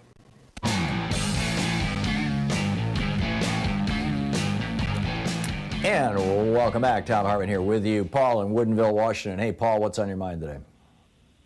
Well, Tom, I'm thinking about this idea of, Tom Steyer or whichever, liberal, sort of liberal billionaire buying up conservative talk radio station like Clear Channel. But the problem is, Tom, conservative talk radio is a money loser. It's a huge money loser. Both Clear Channel and Cumulus are billions of dollars worth of refinanced bankruptcy debt. And that's not the result of their, Paul, that's not the result of their business models. That's because both those companies were acquired by venture firms or, private equity firms, excuse me, where they basically throw an enormous amount of debt on the company, strip the companies down. And I mean, it's just, I worked in a Clear Channel radio station at the time that Mitt Romney's Bain Capital took it over. And we went from 16 or 17 people in the newsroom. This was right here in Portland. From, a whole, I don't remember the exact number. It was a whole bunch of people in the newsroom down to one guy. We went from having, people working on shows to just syndicated stuff. Our music DJs got laid off, and the sales department got decimated. I mean, everything got stripped. And the result of that was the beginning of just this massive decline. And it was the death of Clear Channel. But Mitt Romney put a fortune in his pocket. I mean, they laid $1 billion of debt on that company, which means that Mitt Romney's company took $200 million right off the top. And then we had to pay back that $1 billion with advertising sales. That's what screwed those two networks. There are other conservative networks, Salem, for example, which has never been acquired by private equity, that's making money hand over fist right now. Well, but, okay, well, let me let me just put forth what I think I know about it, and that is that Rush Limbaugh, the man who built talk radio, also killed talk radio. And Rush Limbaugh does not have any advertising demographic. Rush Limbaugh doesn't have a listener under the age of 60. And you know that talk radio demographic is 25 to 54. And talk radio goes on advertising.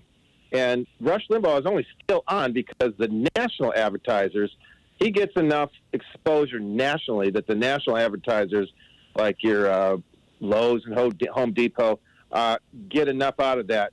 But he doesn't have any, you won't hear any local advertising on a Rush Limbaugh. Rush Limbaugh, and the other thing is that Clear Channel that employs Rush or pays Rush Limbaugh, they require all their stations to carry him, but he kills the local affiliates. He kills them. He doesn't get anything for them. That's why the local stations have gone. He doesn't make any money. He gets paid a lot of money, but he kills the local affiliates. You know, that may be your experience, Paul. Again, when I worked at KPOJ, KEX, which was it KEX? Whatever. I'm forgetting the three-letter call sign for the, KEX, the largest station in Portland. The studio was literally right across the hall from mine, and our windows looked into each other. We could see each other's, and Limbaugh was on there, and there was a bunch of local programming. And every week we would meet with the general manager, and he would pull up the Arbitron numbers. And Limbaugh was killing it. Limbaugh was pulling 3 and 4 and 5 shares here in Portland. We were pulling 1 shares, and that's in Portland. I disagree, and I think he's got a lot more young listeners than you think. I'll give you that Fox's demographic is, their average age is 69, and talk radio does skew old, and my show skews old. It's over 40 anyway. But what we're finding is that advertisers are realizing that audience has actually more money than the younger audience, and that whole 25-54 thing. Nobody's paying attention to that and hasn't for at least 6 or 7 years, as the boomers have gotten essentially wealthier and as young people have gotten poorer. But we're having this kind of inside radio conversation, Paul. I'm not sure what the point is. Expand it. Let me expand it then to the idea of it's actually meme thinking on the right that has, you're talking with your guest about, anything that the Democrats do will be called socialism, and this is all meme thinking. It's unbelievable to me that even people in my family who are supposedly educated and have a brain, my younger brother, who's an engineer, brilliant engineer, he goes to InfoWars, and there's just one conspiracy after another that I can't believe. These two of my 3 brothers have thrown their brains away to completely bizarre right-wing thinking, them and their wives. And I think that the older demographic, number one, it's effective because they transmit that meme thinking to the younger parts of their family. Now, my younger brother, for instance, I never thought he would be a right-wing whack job, but he married into a Republican family, and it's part of getting along with them. And he gets along with them fine, and so now he believes what they believe. It's peer pressure is the most powerful influencing force in any society. If you can control peer pressure, you can control everything. And as I was saying to Meagan, talk radio establishes a relationship with listeners, and those listeners then carry that information as to their peers, and they become peer pressure points. And that's why I think talk radio is so important. But I'm curious, Paul, what you think of this idea that Kamala Harris could walk into the Senate and say, I'm taking over here, I'm the president. I really can't speak to that. I don't know where that's coming from. I can't speak to it because I haven't heard. It comes from Article 1, Section 3, Clause 4 of the U.S. Constitution says the Vice President of the United States shall be President of the Senate, but shall have no vote unless they be equally divided. And that President of the Senate role has been subordinated by Senate rules over the years to say that the majority, whoever the majority party appoints as their leader gets to be functionally the head of the Senate, although the Senate also elects a Senate pro tem, which is traditionally the oldest guy in the Senate. I think it's Chuck Grassley right now. And because that pro tem position is in the Constitution in the line of succession. But they don't even have the president pro tem actually run the Senate. They rotate it, just for convenience and ease, and everybody gets a chance to play. But I don't understand why, under the Constitution, Kamala Harris can't come in and say, Speaker or Majority Leader of the Senate is a position that is not in the Constitution. President of the Senate is a position that is in the Constitution. I am the President of the Senate. I am going to allow a vote on the HEROES Act. It may lose. I'm going to allow a debate on it. I'm going to allow a vote on it. I'm going to allow a vote on raising the minimum wage. I'm going to allow a vote and just basically take control of the Senate. Can you imagine? I mean, you're a pretty good constitutional scholar. Any idea why that wouldn't work? I think it should be tested. I think that it might be taken to the Supreme Court, and of course we know where the court stands right now in terms of. But yeah, I think all of these things that we've been talking about. I mean, this idea that like expanding the court and actually reapportioning the House of Representatives are all ideas that should be talked about. Those are the way that we can start to fight the meme thinking that 40 years of right-wing talk radio and 40 years of Reaganomics has done, because it is amazing. For instance, like I was saying, that my brother's in-laws, they hate socialism, but where do they go get their drugs? From Canada. But they go, Canada's I mean, it's insane. It is insane the way people are thinking, and the fact that we don't have proper representation through the Electoral College and through the body of the Senate, which is going to be close. And my prediction is that you get two in Georgia, you get two or you get none. I think the arrow is pointing in the way of towards the Democrats because, number one, Joe Biden won Georgia, and secondly, whoever is voting for these senators, they're going to vote for either both Democrats or both Republicans. And I think the Democrats have the momentum there. So it's going to be a 50-50 Senate that's my prediction. And so Kamala Harris would be both the president and the tiebreaker. So she has potentially a very important role. And yeah, I think that what you're suggesting should be tested. Why you got to lose? I mean, Mitch McConnell pushes the envelope no matter what, and he's just waiting. He's just waiting to lose. I mean, he pushes it and he gets away with it until somebody stops him. Yeah, I'm with you. And his whole argument about why he didn't have to hold a hearing for Merrick Garland was the Constitution doesn't say that you must hold a hearing. It says you must. So I mean, let's take the Constitution literally if that's the game now. Paul, good talking to you. As always, thank you very much for the call. It's 45 minutes past the hour. You're listening to Thom Hartmann. Visit thomhartmann.com for audio and video archives. We'll be back with more of your calls and the news of the day in just a moment. Stick around.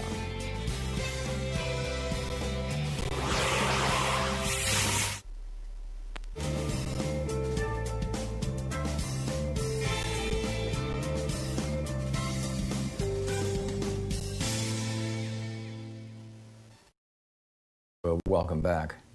Let's see here. Jessica in Chicago. Hey, Jessica, what's on your mind? Hi, Tom. I believe that Trump paid off his debt to Putin by having Pompeo withdraw from the Open Skies Treaty.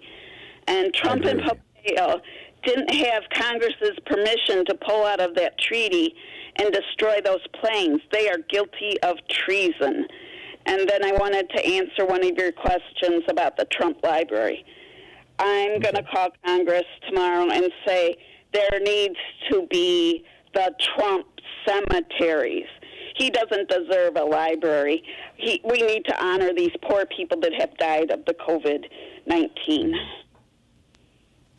That is an interesting idea. Yes.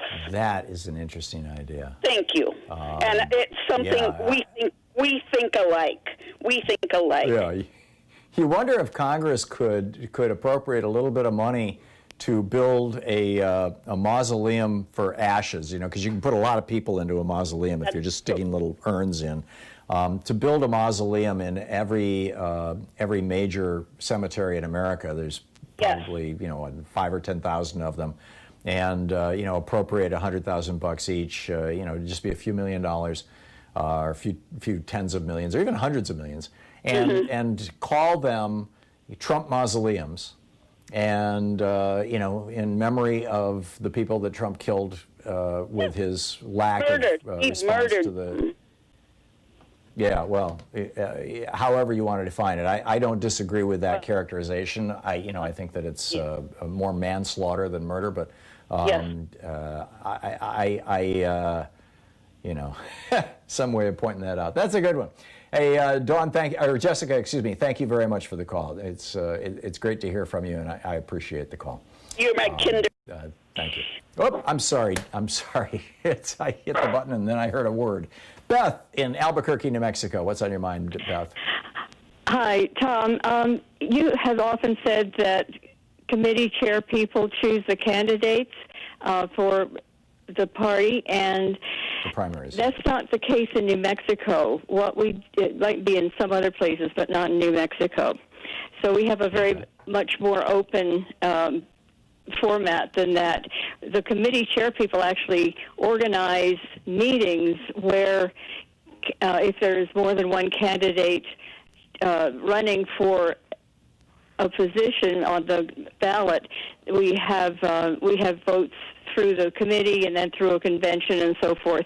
So it really, it's a very necessary, I mean, it's a wonderful position that organizes your neighborhood, and it's extremely important.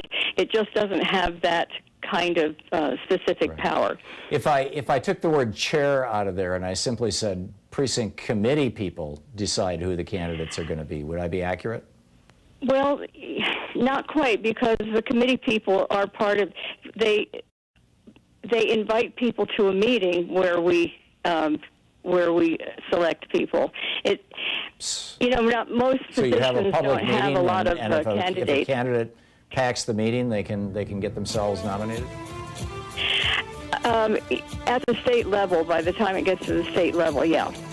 So it's really open, but you do have to be elected at some point to represent. It's representative, but it's kind of, it's complicated.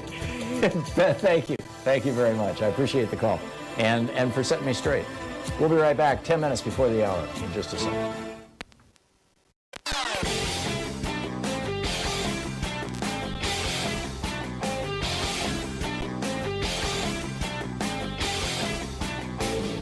The Hartmann Report is a free daily podcast 7 days a week, and you can find our entire 3-hour podcast over at thomhartmann.com. So John Kasich was recently on CNN talking about how Democrats need to be listening to rural America, words to that effect. No, I think Democrats need to be talking to rural America and reminding rural America that it was a Democratic president that got them Social Security. It was a Democratic president that brought electricity to rural America, the RTA through, or the REA rather through the Franklin Roosevelt administration. It was the Democratic Party who brought phones to rural America. It was the Democratic Party that brought Social Security, Medicare, Medicaid, and public education to rural America, subsidized all those things. Democrats don't need to be listening to rural America. They need to be talking to rural America. There's over 1,500 right-wing radio stations in rural America talking smack all the time, 24/7, and none in rural America carrying a progressive message. That's what Democrats need to be paying attention to. You can check out our new video on this over at thomhartmann.com.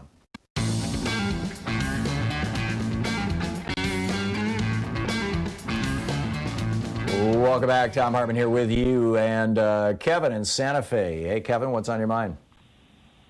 Hello, Tom. And I was going to say just what you just said. You kind of stole my thunder. I hope your day is going good. But it's about the saturation and the ultimate market share that Fox, Sinclair, and other right-wing companies take, not so much the ratings that we've achieved in the past. And I've often heard you delineate how Fox News lost money for several years beginning. 5 years.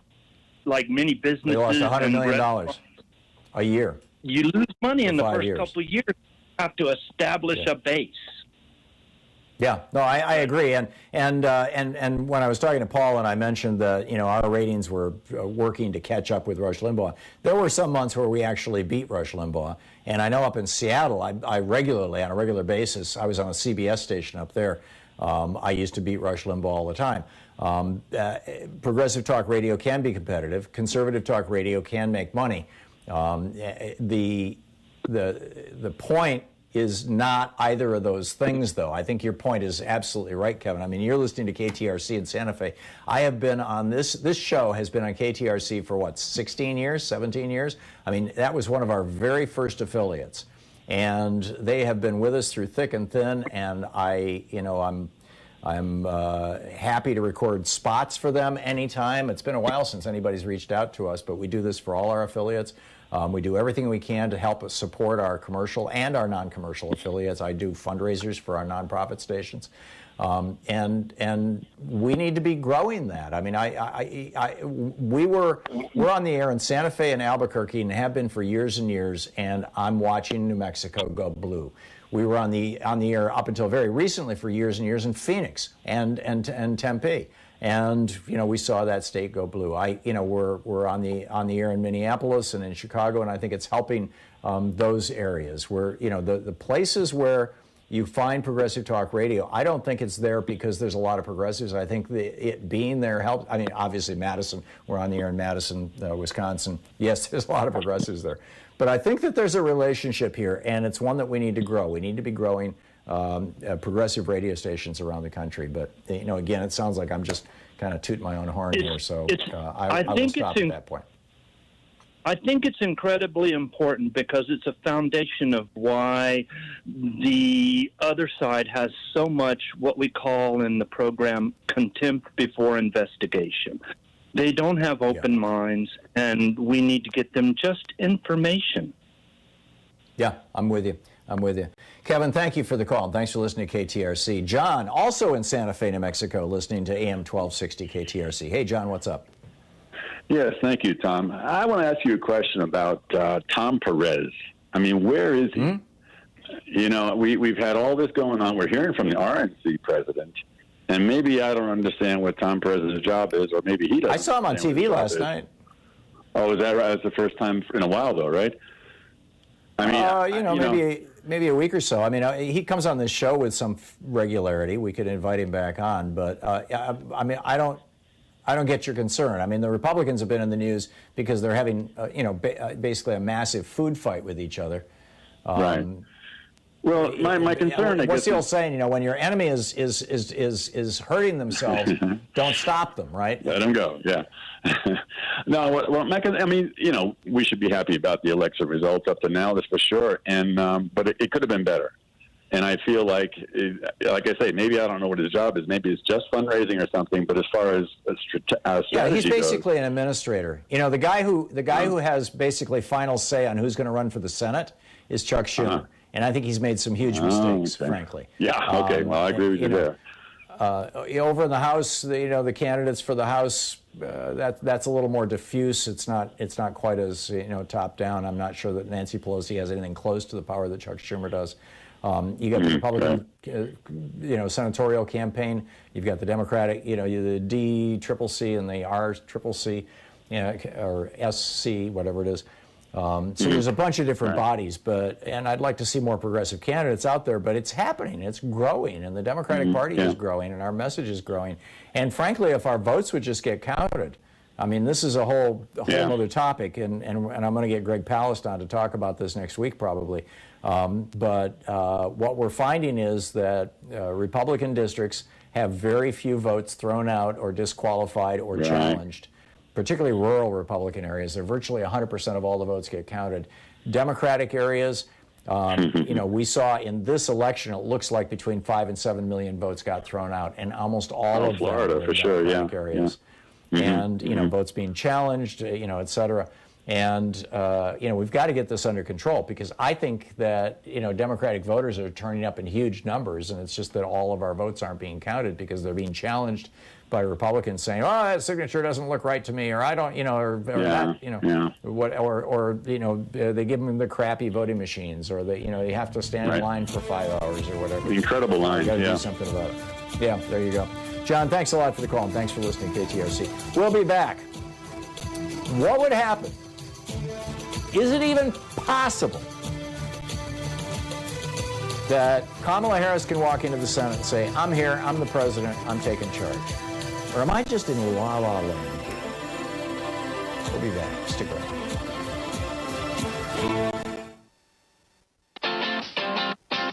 You're listening to Thom Hartmann.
Our book today in the Thom Hartmann Book Club is Richard Wolff's Understanding Socialism. This is from the introduction.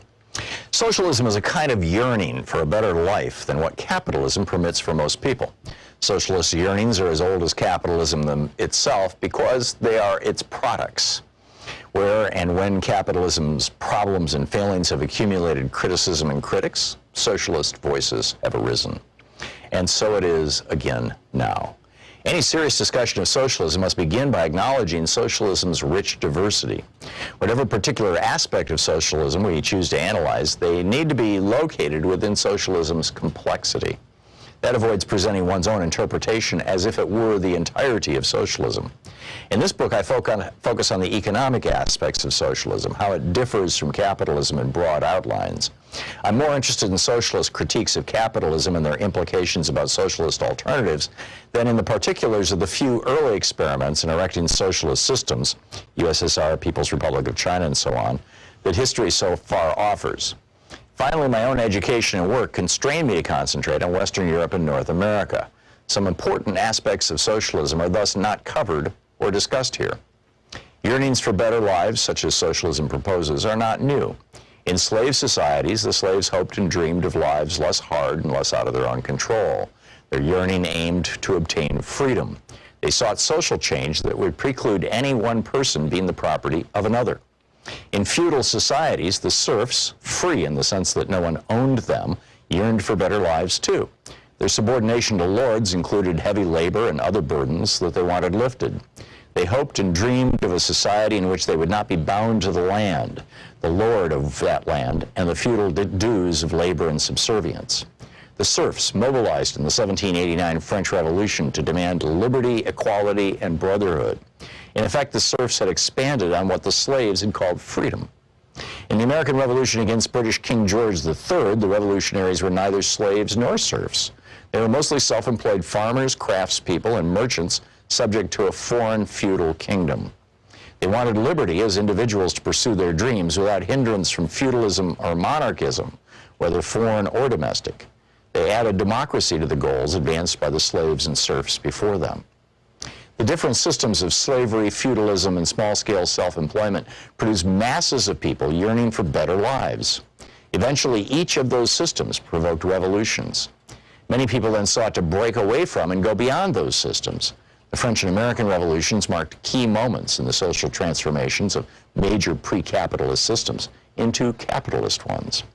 By capitalist system, we mean that particular organization of production in which the basic human relation is employer-employee instead of master-slave, lord-serf, or individual self-employment. The revolutionaries who wanted and built capitalism hoped and believed the transition to employer-employee relations of production would bring with them the liberty, equality, brotherhood, and democracy they had yearned for. The revolution's leaders promised to themselves and to the people they led, self-employed subjects of monarchies had been.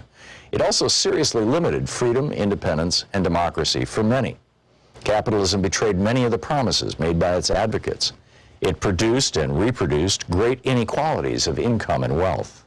Poverty proved to be as endemic as capitalism seemed equally adept at producing and reproducing both wealth and poverty.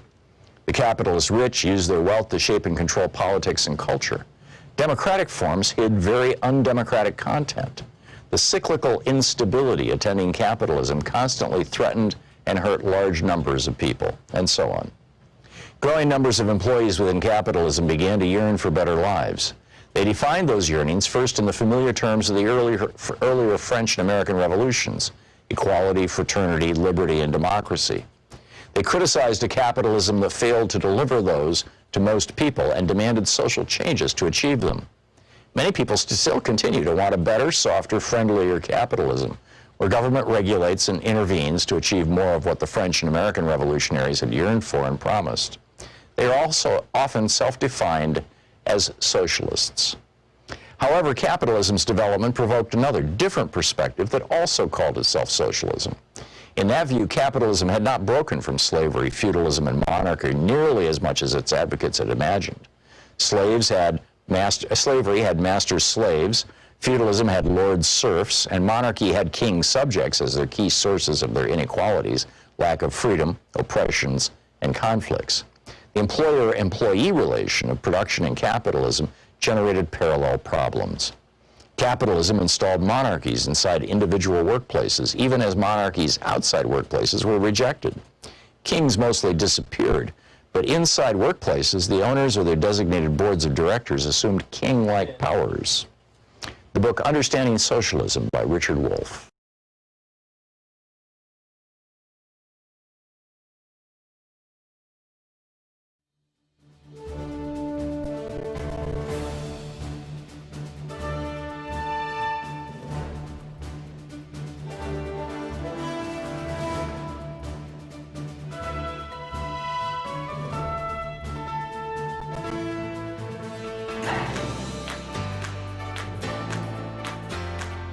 These companies support the Thom Hartmann Program. They are X-Chair, changing the world of seating. More info at xchairtom.com. Gabby.com. Gabby takes the pain out of shopping for insurance. More info at gabby.com/Tom. HelloFresh, delivering fresh ingredients and mouth-watering recipes. More info at hellofresh.com, code TOM. Boll and Branch, crafted for the common good. More information at bollandbranch.com, code TOM.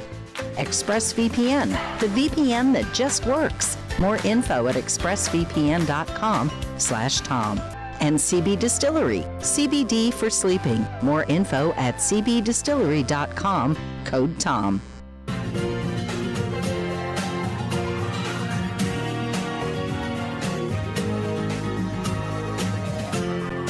This is the Thom Hartmann Program. Welcome back to the third hour of our program. A question: what are America's largest newspapers doing, taking money from China to publish propaganda, literally, that looks like news? Chuck Ross is writing about this over at the Daily Caller, the right-wing website. He says an English-language newspaper controlled by the Chinese Communist Party's propaganda department paid U.S. media companies nearly $2 million for printing and advertising expenses over just the past 6 months. The China Daily is the publication. They paid the Wall Street Journal, the Los Angeles Times, Foreign Policy Magazine, Financial Times, Houston Chronicle, Boston Globe, on and on the list goes, Washington Post. And what gets published are these little inside China things that talk about how wonderful China is and, everything wonderful about China and the Communist Party and what they're doing. It's called China Watch. And the State Department has designated China Daily and 4 other Chinese news organizations, news outlets, as foreign missions. In other words, they have to be considered organs of the state, almost like embassies.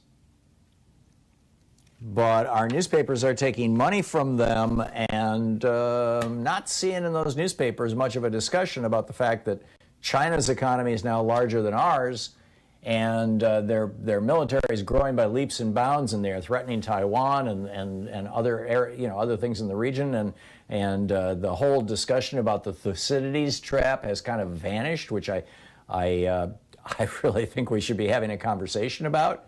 You know, that when emerging powers start to eclipse existing old line powers, the risk of war is really, really high. And what kinds of policies should America pursue if we believe that bringing manufacturing back to this country is a good thing?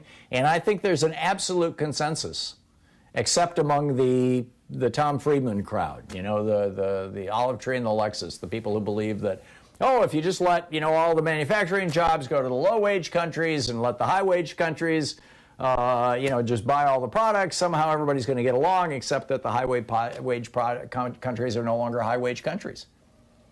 10 years ago, in 2010, was the year that we dropped to the point where fewer than half of Americans are middle class by the standards of the 1960s. We have gutted the American working class through these policies. And we're promoting Chinese propaganda in our newspapers, really? Meanwhile, the healthcare industry spends $30 billion a year on marketing. Where are they getting that money? Out of your pocket. The Medicare Advantage plans that are being advertised on TV, you can't turn on a TV without seeing an ad for a Medicare Advantage plan. And you sign up for these plans, and if you ever get seriously sick, or you have a doctor or anybody who is out of network, I mean, you're buying private health insurance here.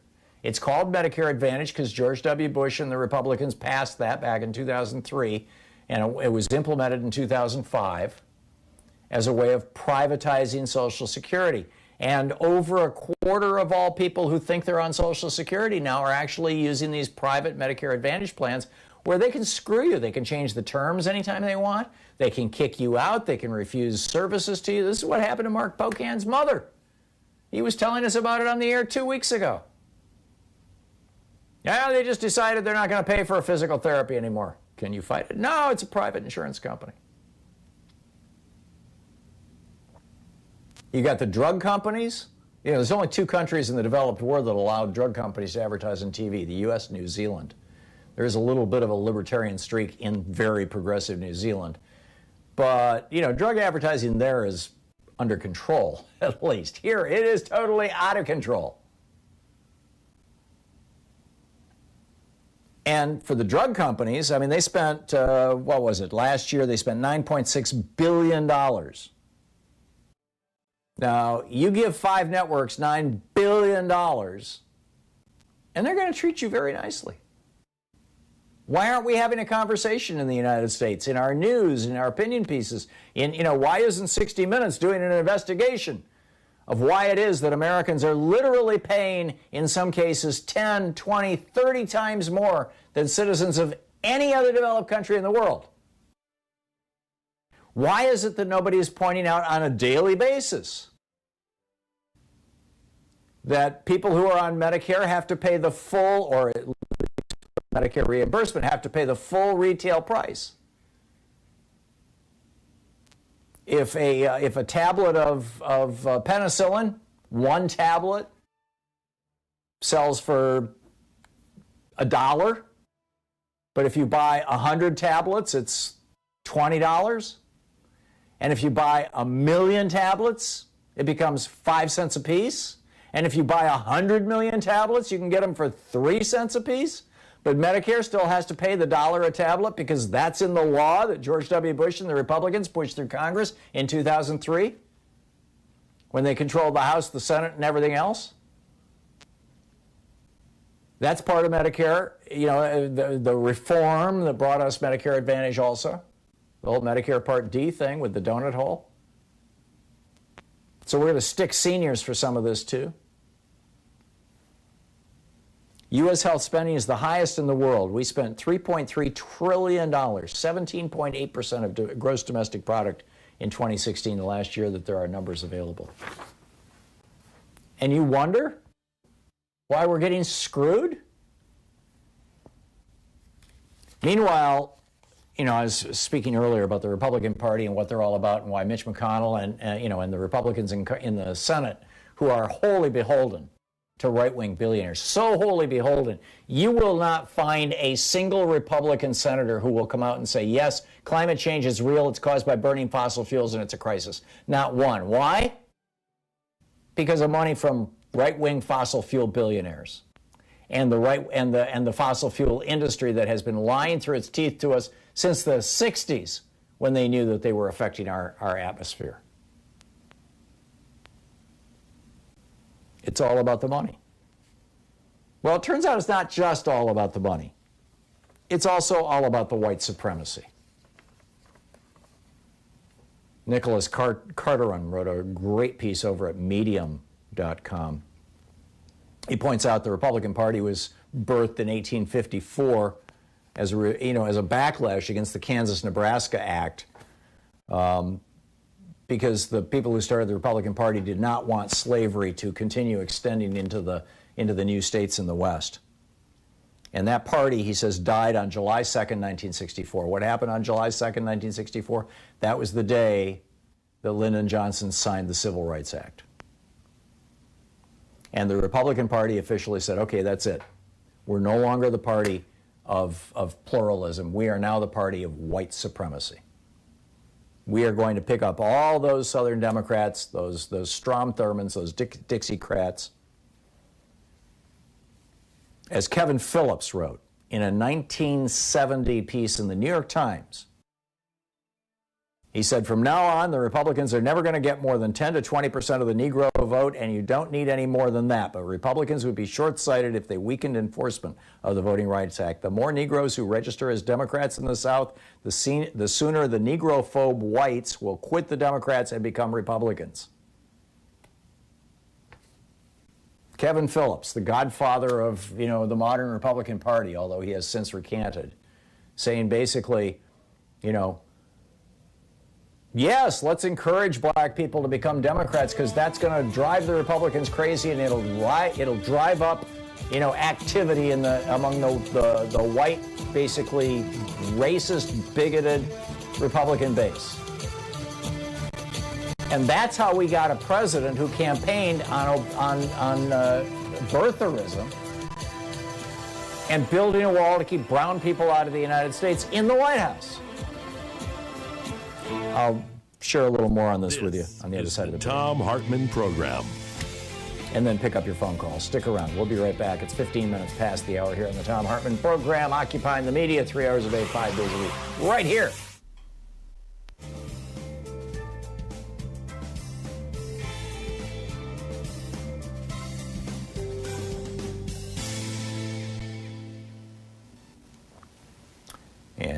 And welcome back. And let's see here, Holly in Marshall, Missouri. Hey, Holly, what's on your mind today? I love it when you get angry. I called to tell you the way I'm talking to rural. I now live in rural Missouri, and I used to live in New York and in California, and I'm born and raised in Brooklyn. But the reason I called was to give a shout-out for Janet Yellen, who went to my grade school and my public high school. We come from Brooklyn neighborhood, Bay Ridge, and she was 2 years younger and went to school with my sister. I remember seeing her playing jump rope. And that's what public education used to do, because now she's going to be the Secretary of the Treasury. And I'm so proud of Bay Ridge, New York. That's wonderful. I think she did a good job when she ran the Fed, and I can't quite say the same for Jerome Powell. And I think it's going to be real interesting because she knows all the little tricks that Jerome Powell can and is doing, and kind of where the bodies are buried. And she's now going to be the Treasury Secretary. I'm getting ready for some sparks to fly. Maybe I'm, I was going to say optimistic, but I'm not sure sparks flying would necessarily be the best thing. Maybe I should be careful what I wish for, but I'm very encouraged by her being the Treasury Secretary. Yeah. Thank you so much. Yeah, rather than the foreclosure king, right? I mean, literally, that's what they called Steve Mnuchin. They called him the foreclosure king because he threw more than 10,000 people in California out of their homes illegally with robo-signed documents. And ironically, it was Kamala Harris, who was the Attorney General of California, who decided not to prosecute him when she had a chance. Boy, talk about missed opportunities. But anyhow, Holly, thank you. Thank you very much. Dave in Inverness, Florida. Hey, Dave, thanks for watching Free Speech TV. What's up? Hi, Tom. I thought I'd make your day with this proposal. How about Ralph Nader for Attorney General? I would love it. Hey, wait a minute. I'm not done. How about Mike Papantonio for a Deputy Attorney General? Yeah, or for AG. I mean, you know, Papantonio knows how to take names and kick ass. He's that's what I'm good. saying, man. I've been thinking about. Don't you feel like the whole thing's been lifted off your shoulders, though, Tom? I feel much better. I really do. Yeah. For 4 years, I've been just depressed. I feel like I can breathe again. I'm sleeping better. I've largely quit drinking. I am smoking a lot less pot. You know, I'm meditating again. Oh, good. I do that all the time. Yeah, I just I was in this state of, and I didn't even realize it until that, you know, the third day there when they said, yeah, okay, Biden's got it, and it was like, wow, you know, I have just been hauling this thing around on my shoulders for 4 years, you know. Yeah, I was depressed about it. You know, I didn't want to admit it, but I really, in depression, just suppressed anger. You know that. But the point is, Tom, can you imagine the sparks flying if Ralph Nader got in there? Can you imagine?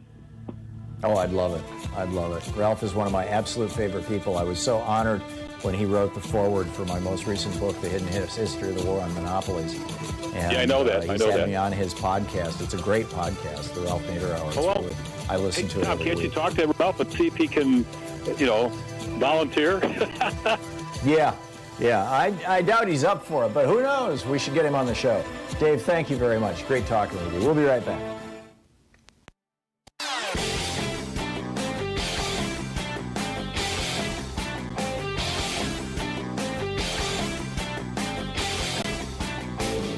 I'm speaking at the Bioneers 2020 conference. It's running December 5th and 6th and 12th and 13th. My keynote is how all life is organized around democracy. Tickets are available at Bioneers.org, and there's a 20% discount with the code TOM, T-H-O-M.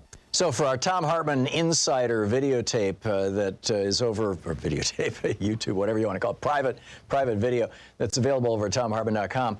I'm talking this week about Donald Trump just completely giving in to Erdogan of Turkey, the president of Turkey, the dictator of Turkey now, and this theory that Jared Kushner okayed the killing, at least the capture, perhaps the killing of Jamal Khashoggi, and to Mohammed bin Salman, and that Erdogan has the tape of it.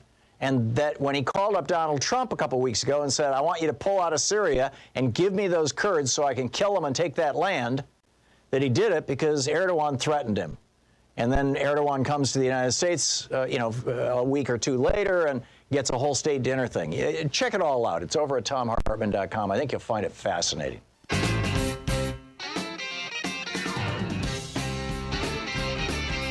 Welcome back. Thom Hartmann here with you. So anyhow, I was talking about the white supremacy. This is a quote from H.R. Haldeman, Richard Nixon's chief of staff. See, this is not a new thing for the Republican Party. You know, Trump and his birtherism and his naked racism and blocking immigration from countries that are largely black and preventing immigration. It's just been racism for 4 years. That's been his main appeal. And I believe, I could be wrong, but I believe that probably 90% of the various right-wing groups who show up with their Confederate flags and their AR-15s are there because, for the racism.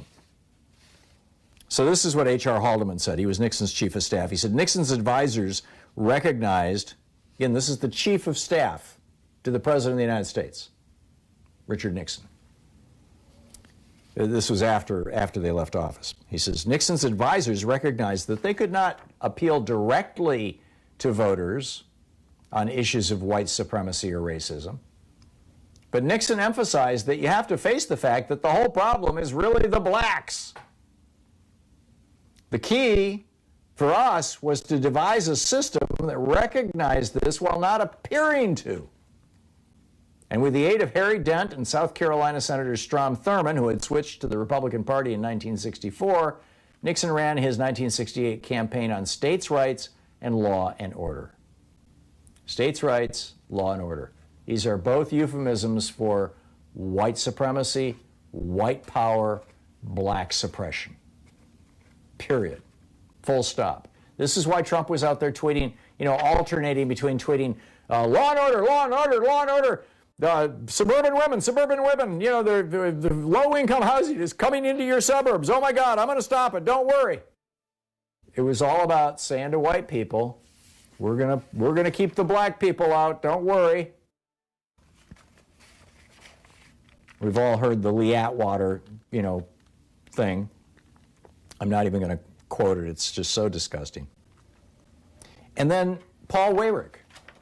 Now, back, 15 years ago, I didn't discover it. It was published in one of the magazines. I forget which one, Mother Jones or The Nation.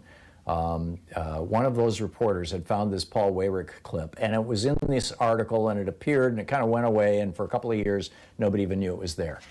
And I saw that in the magazine and got the clip and started putting it on the air. And I played it on the air like once a week for a couple of years. I played it for Bernie over and over again. It was Paul Weyrich, where he said, he was talking about these goo-goo politicians, good government. They want everybody to vote. I don't want everybody to vote. Elections are not won by the majority of voters, and they never have been since the foundation of the Republic. In fact, quite candidly, our leverage in the elections goes up as the voting populace goes down. See, I've got it memorized. I've played it so many times.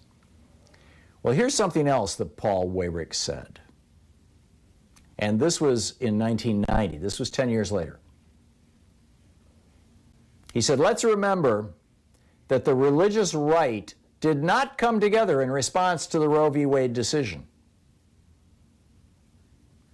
What got us going as a political movement, keep in mind, this is the co-founder of the Heritage Foundation.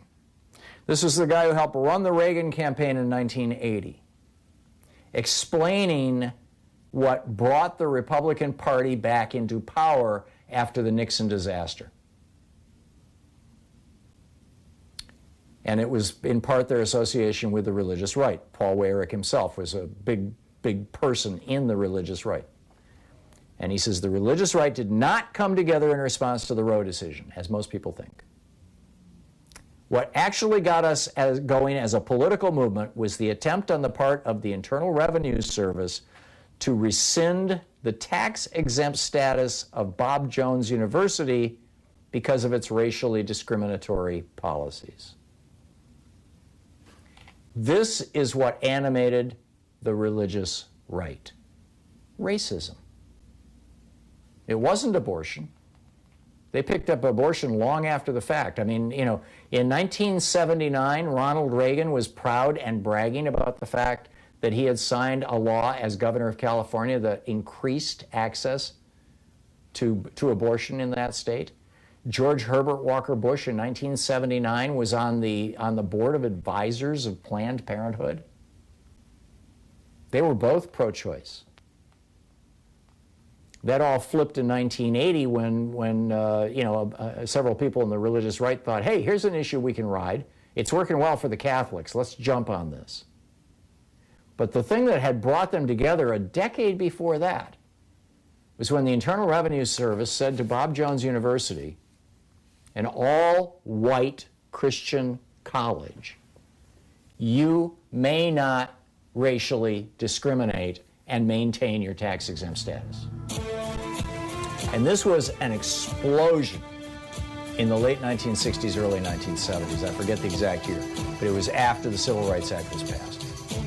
And Bob Jones University ultimately, I don't recall if they lost their tax-exempt status or they integrated the schools or what. It was one or the other, but it went down to the wire and it blew up. And that's where the religious right came from, and you merge that with the Republican Party? To the Thom Hartmann Program. Call 202-808-9925. And what do you get? Absolutely predictably, a racist in the White House who spent his early career denying black people the right to rent property in his dad's apartments.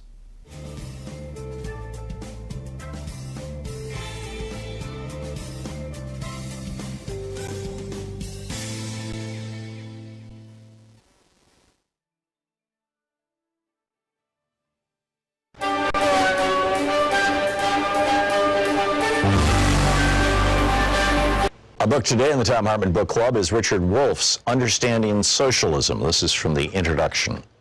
Socialism is a kind of yearning for a better life than what capitalism permits for most people. Socialist yearnings are as old as capitalism itself because they are its products. Where and when capitalism's problems and failings have accumulated criticism and critics, socialist voices have arisen. And so it is again now. Any serious discussion of socialism must begin by acknowledging socialism's rich diversity. Whatever particular aspect of socialism we choose to analyze, they need to be located within socialism's complexity. That avoids presenting one's own interpretation as if it were the entirety of socialism. In this book, I focus on the economic aspects of socialism, how it differs from capitalism in broad outlines. I'm more interested in socialist critiques of capitalism and their implications about socialist alternatives than in the particulars of the few early experiments in erecting socialist systems, USSR, People's Republic of China, and so on, that history so far offers. Finally, my own education and work constrain me to concentrate on Western Europe and North America. Some important aspects of socialism are thus not covered or discussed here. Yearnings for better lives, such as socialism proposes, are not new. In slave societies, the slaves hoped and dreamed of lives less hard and less out of their own control. Their yearning aimed to obtain freedom. They sought social change that would preclude any one person being the property of another. In feudal societies, the serfs, free in the sense that no one owned them, yearned for better lives too. Their subordination to lords included heavy labor and other burdens that they wanted lifted. They hoped and dreamed of a society in which they would not be bound to the land, the lord of that land, and the feudal dues of labor and subservience. The serfs mobilized in the 1789 French Revolution to demand liberty, equality, and brotherhood. In effect,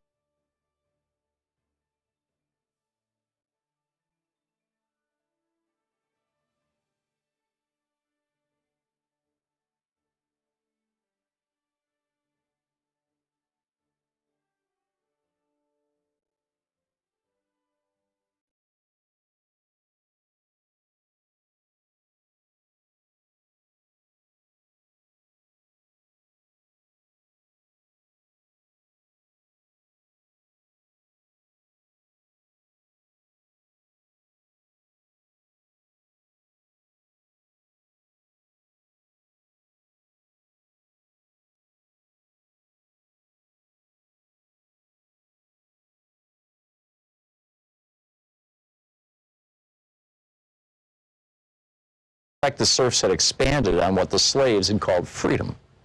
In the American Revolution against British King George III, the revolutionaries were neither slaves nor serfs. They were mostly self-employed farmers, craftspeople, and merchants subject to a foreign feudal kingdom. They wanted liberty as individuals to pursue their dreams without hindrance from feudalism or monarchism, whether foreign or domestic. They added democracy to the goals advanced by the slaves and serfs before them. The different systems of slavery, feudalism, and small-scale self-employment produced masses of people yearning for better lives. Eventually, each of those systems provoked revolutions. Many people then sought to break away from and go beyond those systems. The French and American revolutions marked key moments in the social transformations of major pre-capitalist systems into capitalist ones. By capitalist system, we mean that particular organization of production in which the basic human relation is employer-employee instead of master-slave, lord-serf, or individual self-employment. The revolutionaries who wanted and built capitalism hoped and believed the transition to employer-employee relations of production would bring with them the liberty, equality, brotherhood, and democracy they had yearned for. The revolution's leaders promised to themselves and to the people they led that those goals would be achieved. But the transition to capitalist employer-employee relations that increasingly replaced the previous slave, feudal, and self-employment relations of production had unintended consequences. Capitalism soon proved to be different from what its revolutionaries had hoped. While it enabled some people to be more free and more independent than slaves, serf, or self-employed subjects of monarchies had been, it also seriously limited freedom, independence, and democracy for many. Capitalism betrayed many of the promises made by its advocates. It produced and reproduced great inequalities of income and wealth.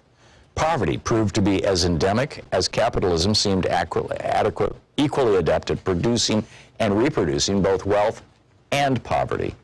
The capitalist rich used their wealth to shape and control politics and culture. Democratic forms hid very undemocratic content. The cyclical instability attending capitalism constantly threatened and hurt large numbers of people, and so on. Growing numbers of employees within capitalism began to yearn for better lives. They defined those yearnings first in the familiar terms of the earlier French and American revolutions: equality, fraternity, liberty, and democracy. They criticized a capitalism that failed to deliver those to most people and demanded social changes to achieve them. Many people still continue to want a better, softer, friendlier capitalism, where government regulates and intervenes to achieve more of what the French and American revolutionaries had yearned for and promised. They are also often self-defined as socialists. However, capitalism's development provoked another, different perspective that also called itself socialism.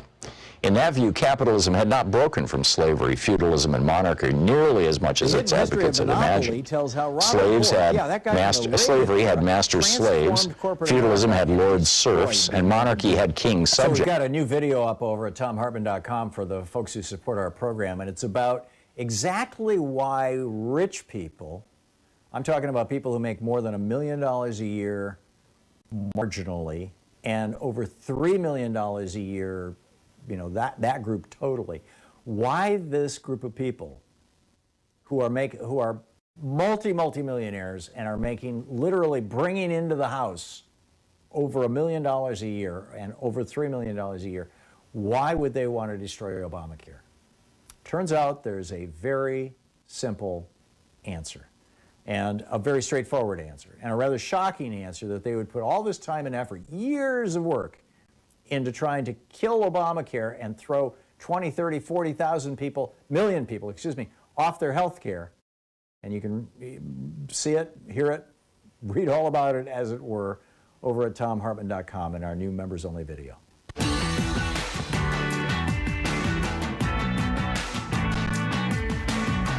And welcome back. Kevin in Santa Rosa, California. Hey, Kevin, thanks for listening to KNYP. What's up? Hi. I just called because it's my memory that Dick Cheney tried to take over the Senate because he was the president, and the response from the Senate was, get out of here. So I think what you're remembering is that Dick Cheney tried to say that under the Presidential Records Act, when the Freedom of Information filing from Larry Klayman and Judicial Watch down in Florida petitioned, demanded the records from his energy task force meetings where he was carving up Iraq, before the war. This was early in 2001. Cheney's rebuttal was that the Presidential Records Act did not apply to him, and therefore he could keep things secret because he was part of the legislative branch as president of the Senate, not the executive branch as vice president. Okay. Unless you have a specific memory of something that happened there. I don't. I don't recall any. I don't recall him ever marching into the Senate and saying, I'm in charge. I've been thinking that I heard this for years, but whatever. I also just came across something that he cast the tie-breaking vote to give the Senate to the Republicans. Well, that is in the Constitution in the same sentence, in fact. Oh, sure. That he's the tie-breaking vote, but only in the case of ties, because there's an even number of senators. Okay, well, it's a good one, Kevin. We're hot on the trail here, right? Thank you very much. I appreciate the call. John in Mokena, Illinois. Hey, John, what's up? Hi, Tom. I called to point out a big advantage for the vice president to run the Senate, and that is that she won a national election. She wasn't chosen by a few misguided Kentuckians. Yeah, exactly. A few misguided. I love it. Yes, well said, John. And, we'll see how it shakes out. Lewis in Portland. Hey, Lewis, what's up? Two quick things. One, thank you very much for you and Zero Hour for me as a retired person looking at Medicaid and Medicare and doing the mutual thing for insurances. And then secondly, yes, I'm relieved that they went the way they are. I had a bunch of relief from my chest, just kind of like, oh, I can get some sleep now. But my question, my big thing is, to get our activistic, tendencies out, I want to see Camilla face off Mr. Mitch McConnell. I would watch C-SPAN every day just to have her face him off. And basically, I won't say the word, slap him. Yeah, she should show up in a Wonder Woman uniform. No, she shouldn't. But it's like the image just popped into my mind. Like, I'm here. I'm going to kick your ass, Mitch. Yes. Can't wait for that. It's kind of like the enjoyable thing when I caught FSTV and you guys talked about the swearing in of the 6 women, and Pence had to swear them in. And I went, what? And I flipped through the video you talked about, and the best part was Pence having to pick up a Quran and hold it in his hand so that she could swear herself in on a Quran. And he was for Ilhan Omar. The look on his face, yes. And she's smiling because she's so happy. She wasn't really worried about how he looked. She was just so happy. And she's smiling and saying that, swearing back, totally confident. I thought, ooh, he must be, and I thought that's good. And Pence had to be muttering under his breath and begging for his mother. Face, but he had to see the diversity face to face. That's what I like about this country when that happened. So I'm waiting to just pop on C-SPAN. I will pay to pop on C-SPAN just to say, okay, what's she going to do today? Yeah, this could be pay-per-view that would take big-time boxing on, It could work. Lewis, thanks for the call. Susan in Hamburg, New York. Hey, Susan, what's up? Hey, Tom. First off, thank you for being my daily mentor. I really appreciate it. Anyway, I would like you to touch on the Presidential Emergency Action Documents and that secretive power. Now, can Trump use that to rescind the election results? Or on the same token, can Biden use that to override the holdup in Senate to get money out to the country that's in dire straits? I doubt it. The Presidential Emergency, whatever it is, action documents. Really have to do, that system, my understanding of that system is that it was designed for how we deal with something like a nuclear attack. A war that is way beyond World War II kind of thing, a disaster scenario. It was, to the best of my knowledge, not even used after 9/11, which was. But that's for normal presidents. We don't have a normal president. Yeah, I get that, but I don't. There are checks on executive power that exist both with the judiciary and the legislative branch, and I just,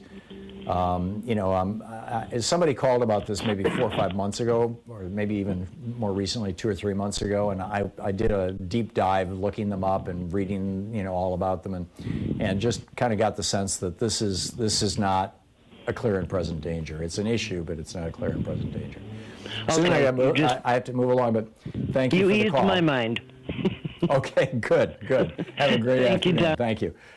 Yeah, Dave in Federal Way, Washington. Hey, Dave, what's up? Hey, not too much, Tom. Even though, you and I generally agree on everything, you have challenged some of my preconceptions on things over the years. And that's good. But yes, it is good. But with this transition... And do you mind? I'm sorry, do what now? Oh, okay, thank you. And you have challenged some of mine. But anyhow, to get to your point. Yeah. Hey, with this transition beginning, I am starting to realize that perhaps I was right on one big thing, and it's kind of the Thucydides trap topic. Look, I don't like neoliberalism at all right? So don't think I'm defending it. but neoconservatism is also a problem. I think Donald Trump's instincts are neoliberal, but he doesn't have the intellect necessary to avoid influence by the neoconservatives. Okay, and if you remember Elliot Abrams, he described himself as a neoconservative. Plus, he's the special envoy to the Middle East, the exact same job Donald Rumsfeld had. Well, if you look at this Palestinian, or the Abraham Accords, as they're calling it, the big peace in the Middle East, right? What does it really say? It says if you find yourself on the wrong end of a gun, you are at the mercy of the person or entity at the right end of a gun. And this all has to do with business. And quite frankly, I think if we don't have a Green New Deal, or if we don't have some sort of New Deal, the neoconservatives are going to continue to push this ship of state towards multilateralism and eventually world war in order to massage their economic ambitions. And look, case in point. Now, Dave, if I may, just very quickly boil some definitions down for people who may be listening and going, what the hell are these guys talking about? Neoconservatives, broadly speaking, think that most problems can be solved by war. And that, if a country isn't behaving well, you kick their ass and that'll fix everything. It was neoconservatives who brought us into Iraq and Afghanistan. The neoliberals think that most problems can be solved by trade. If you can simply, integrate the economies of multiple countries, those countries won't ever go to war and everything will be wonderful. Both of those philosophies turn out to be largely BS, but is that a reasonable summary for the purposes of this conversation, Dave? We still have 1 minute left. Sure, and hey, I believe it's a toxic, what'd you say the other day? They are symbionts. They're symbionts, okay? I believe it's a toxic symbiosis, all right? But so that's what I'm saying is neoconservatism is tending to win. And let me connect this to the Open Skies Treaty. Look, the Open Skies Treaty is meant to prevent war against nuclear states. So in other words, Russia did a big exercise a couple years ago called ZAPAD, which means West. They warned the United States that they had a no-fly area over their exercise that applied to Open Skies assets. Okay, right. So I know that's the excuse that Trump is using to blow up the treaty. Yes, and this is the excuse the neocons are using as well. We have to remember, how did Trump first describe his animus towards Iran? They shot down a global hawk. No one in America remembers. And the reason why is the average Trump voter is like, well, that's just a remote control airplane. But Iran they shouldn't have even known it existed. That is Russia and China. And I'm telling you, it is, I don't like what I'm seeing. And Joe Biden has a small window of opportunity, if he focuses on the U.S. That's it. Well, we'll all have to keep our eyes on this one. Dave, thank you. Thank you very much. It's always good to hear from you. We'll be right back. You're listening to Thom Hartmann. Visit ThomHartmann.com for audio and video archives. 45 minutes past the hour. We'll be back with more of your calls in just a moment.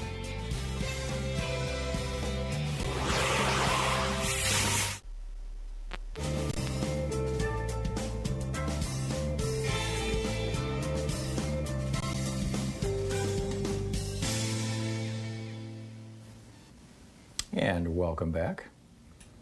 Let's see here. Joseph in San Diego. Hey, Joseph, thanks for watching Free Speech TV. And my apologies that we were out of sync there for a little while. I think we've got it fixed. How's everything going? What's up? Good. I just have one question. I need you to opine on our relationship with the Saudi Prince bin Salman Jr. and the killing and dismembering of Mr. Khashoggi of the Washington Post, and why are these things all over the world that happen, like these terrible things, pushed under the rug by America and all its allies in the world? It's absolutely astounding, and I'll listen off the air. Thank you very much. Sure. Joseph, our allies, our European allies certainly have spoken out loudly to condemn the murder, this brutal murder of Jamal Khashoggi. It turns out, we now know, that it was Jared Kushner who told Mohammed bin Salman, his good buddy, they're both in their 30s, they hang out together, they sit up into the middle of the night drinking and talking and whatever they're doing. Just a couple of billionaires hanging out together, right? We rule the world. And in one of those conversations, it was Kushner who told MBS, according to the news reporting that is fairly easy to find, that if Khashoggi was taken out, now at the time, Kushner insists he did not mean kill him. He meant arrest him. But that if Khashoggi was taken out, that would be fine with the Trump administration. We wouldn't do anything about it. And so they did. And if you want to know who has Khashoggi's blood on their hands here in the United States, it's mostly, in my opinion, based on the reporting that I've read, it's mostly Jared Kushner. The crown prince of New York. Beverly in Los Angeles. Hey, Beverly, what's up? Hi, Tom. I really love your show, and thank you for everything you do. I just wanted to give a little bit of good news because we've had so much bad news these last years, and 40 years, because I'm your age, Tom. So, and I really wanted to move out of the country, too. But I was listening to the Ralph Nader Radio Hour Sunday. I love that show. And he had a lady, she was like the second guest.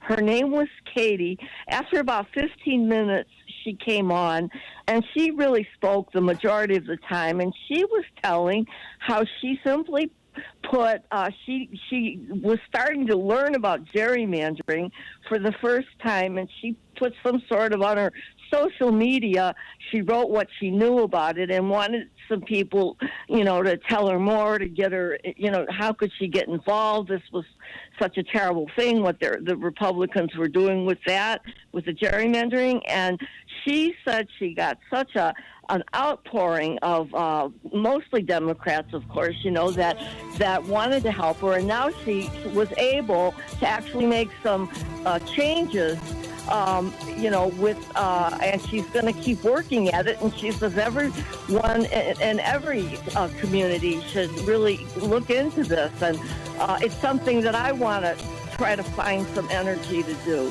That's here great. in Los I'll have Angeles. to check into that, Beverly. I have Ralph's podcast. I haven't listened to that one. I will check it out, and I'll talk to Sean about it. Thank you.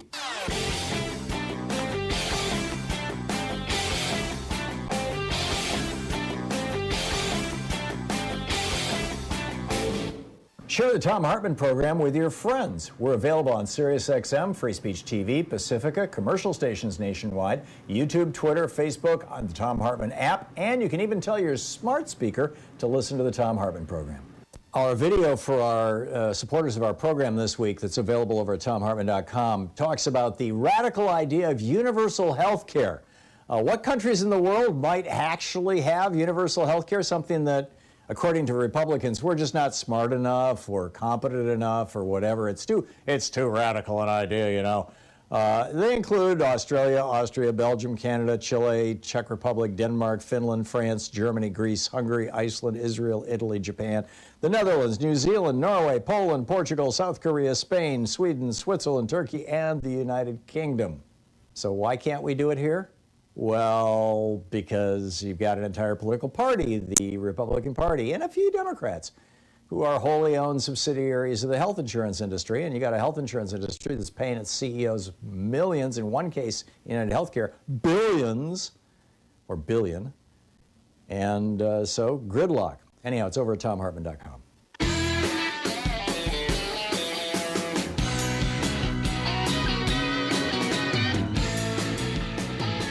Welcome back. Thom Hartmann here with you, and Ree in Nampa, Idaho. Hey, Ree, what's on your mind today? Hi, Ree. Hi, me. I'm sorry. Hi, Ree. Anyway, I really like what you were asking about the vice president being president of the Senate. I looked in the article, read the article, and it's very short. It doesn't have a lot of information other than tie vote. But I was wondering if you could tell me, does the role of the vice president there, can they include procedural things? So if the bill comes up and she becomes aware of it, to lead the procedure and not make a vote, but to lead the procedure of, discussion and debate.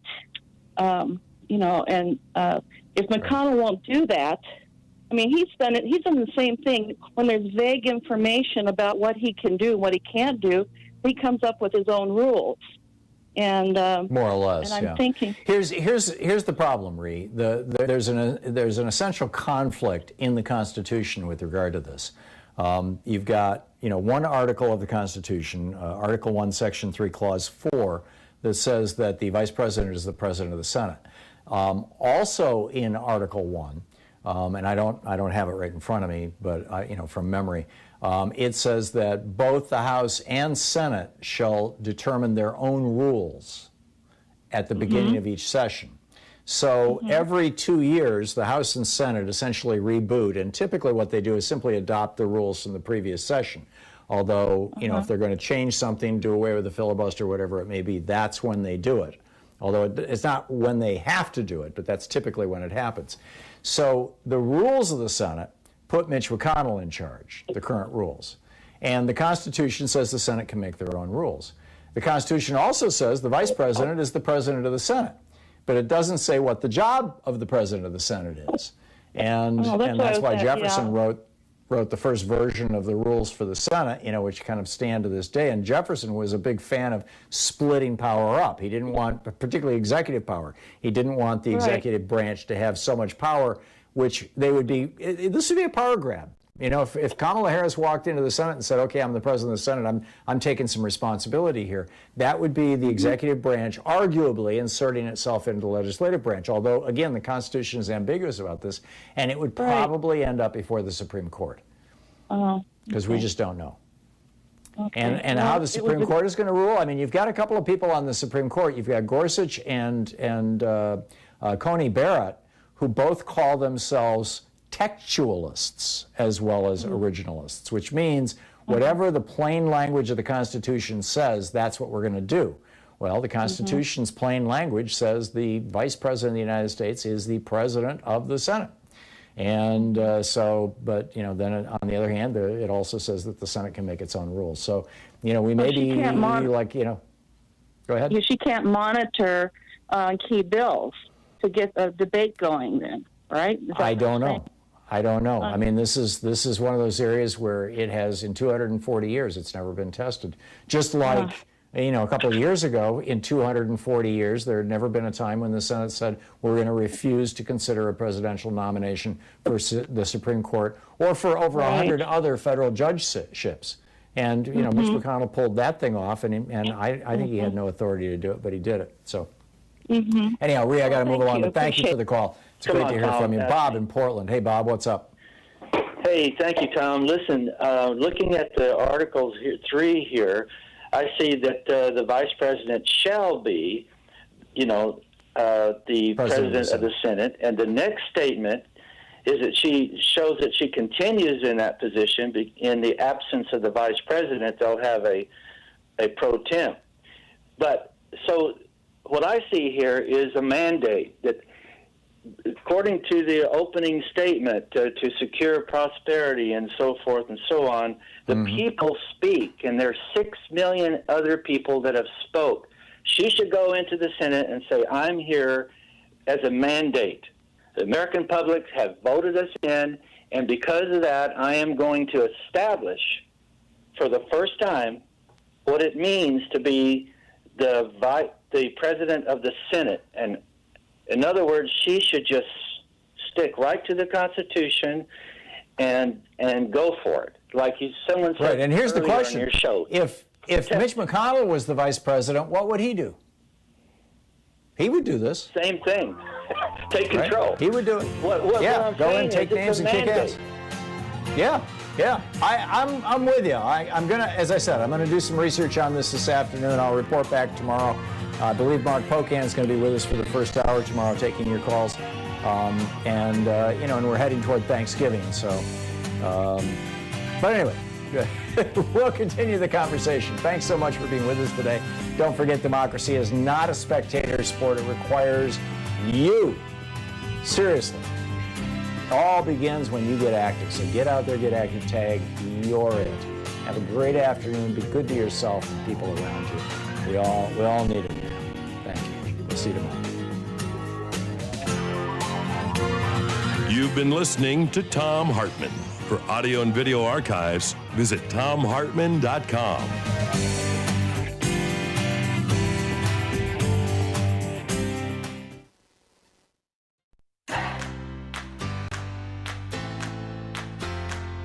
These companies support the Thom Hartmann Program. They are X-Chair, changing the world of seating. More info at xchairtom.com. Gabby.com. Gabby takes the pain out of shopping for insurance. More info at gabby.com/Tom. HelloFresh, delivering fresh ingredients and mouth-watering recipes.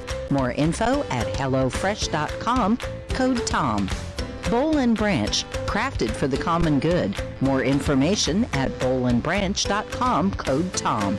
ExpressVPN, the VPN that just works. More info at expressvpn.com/Tom.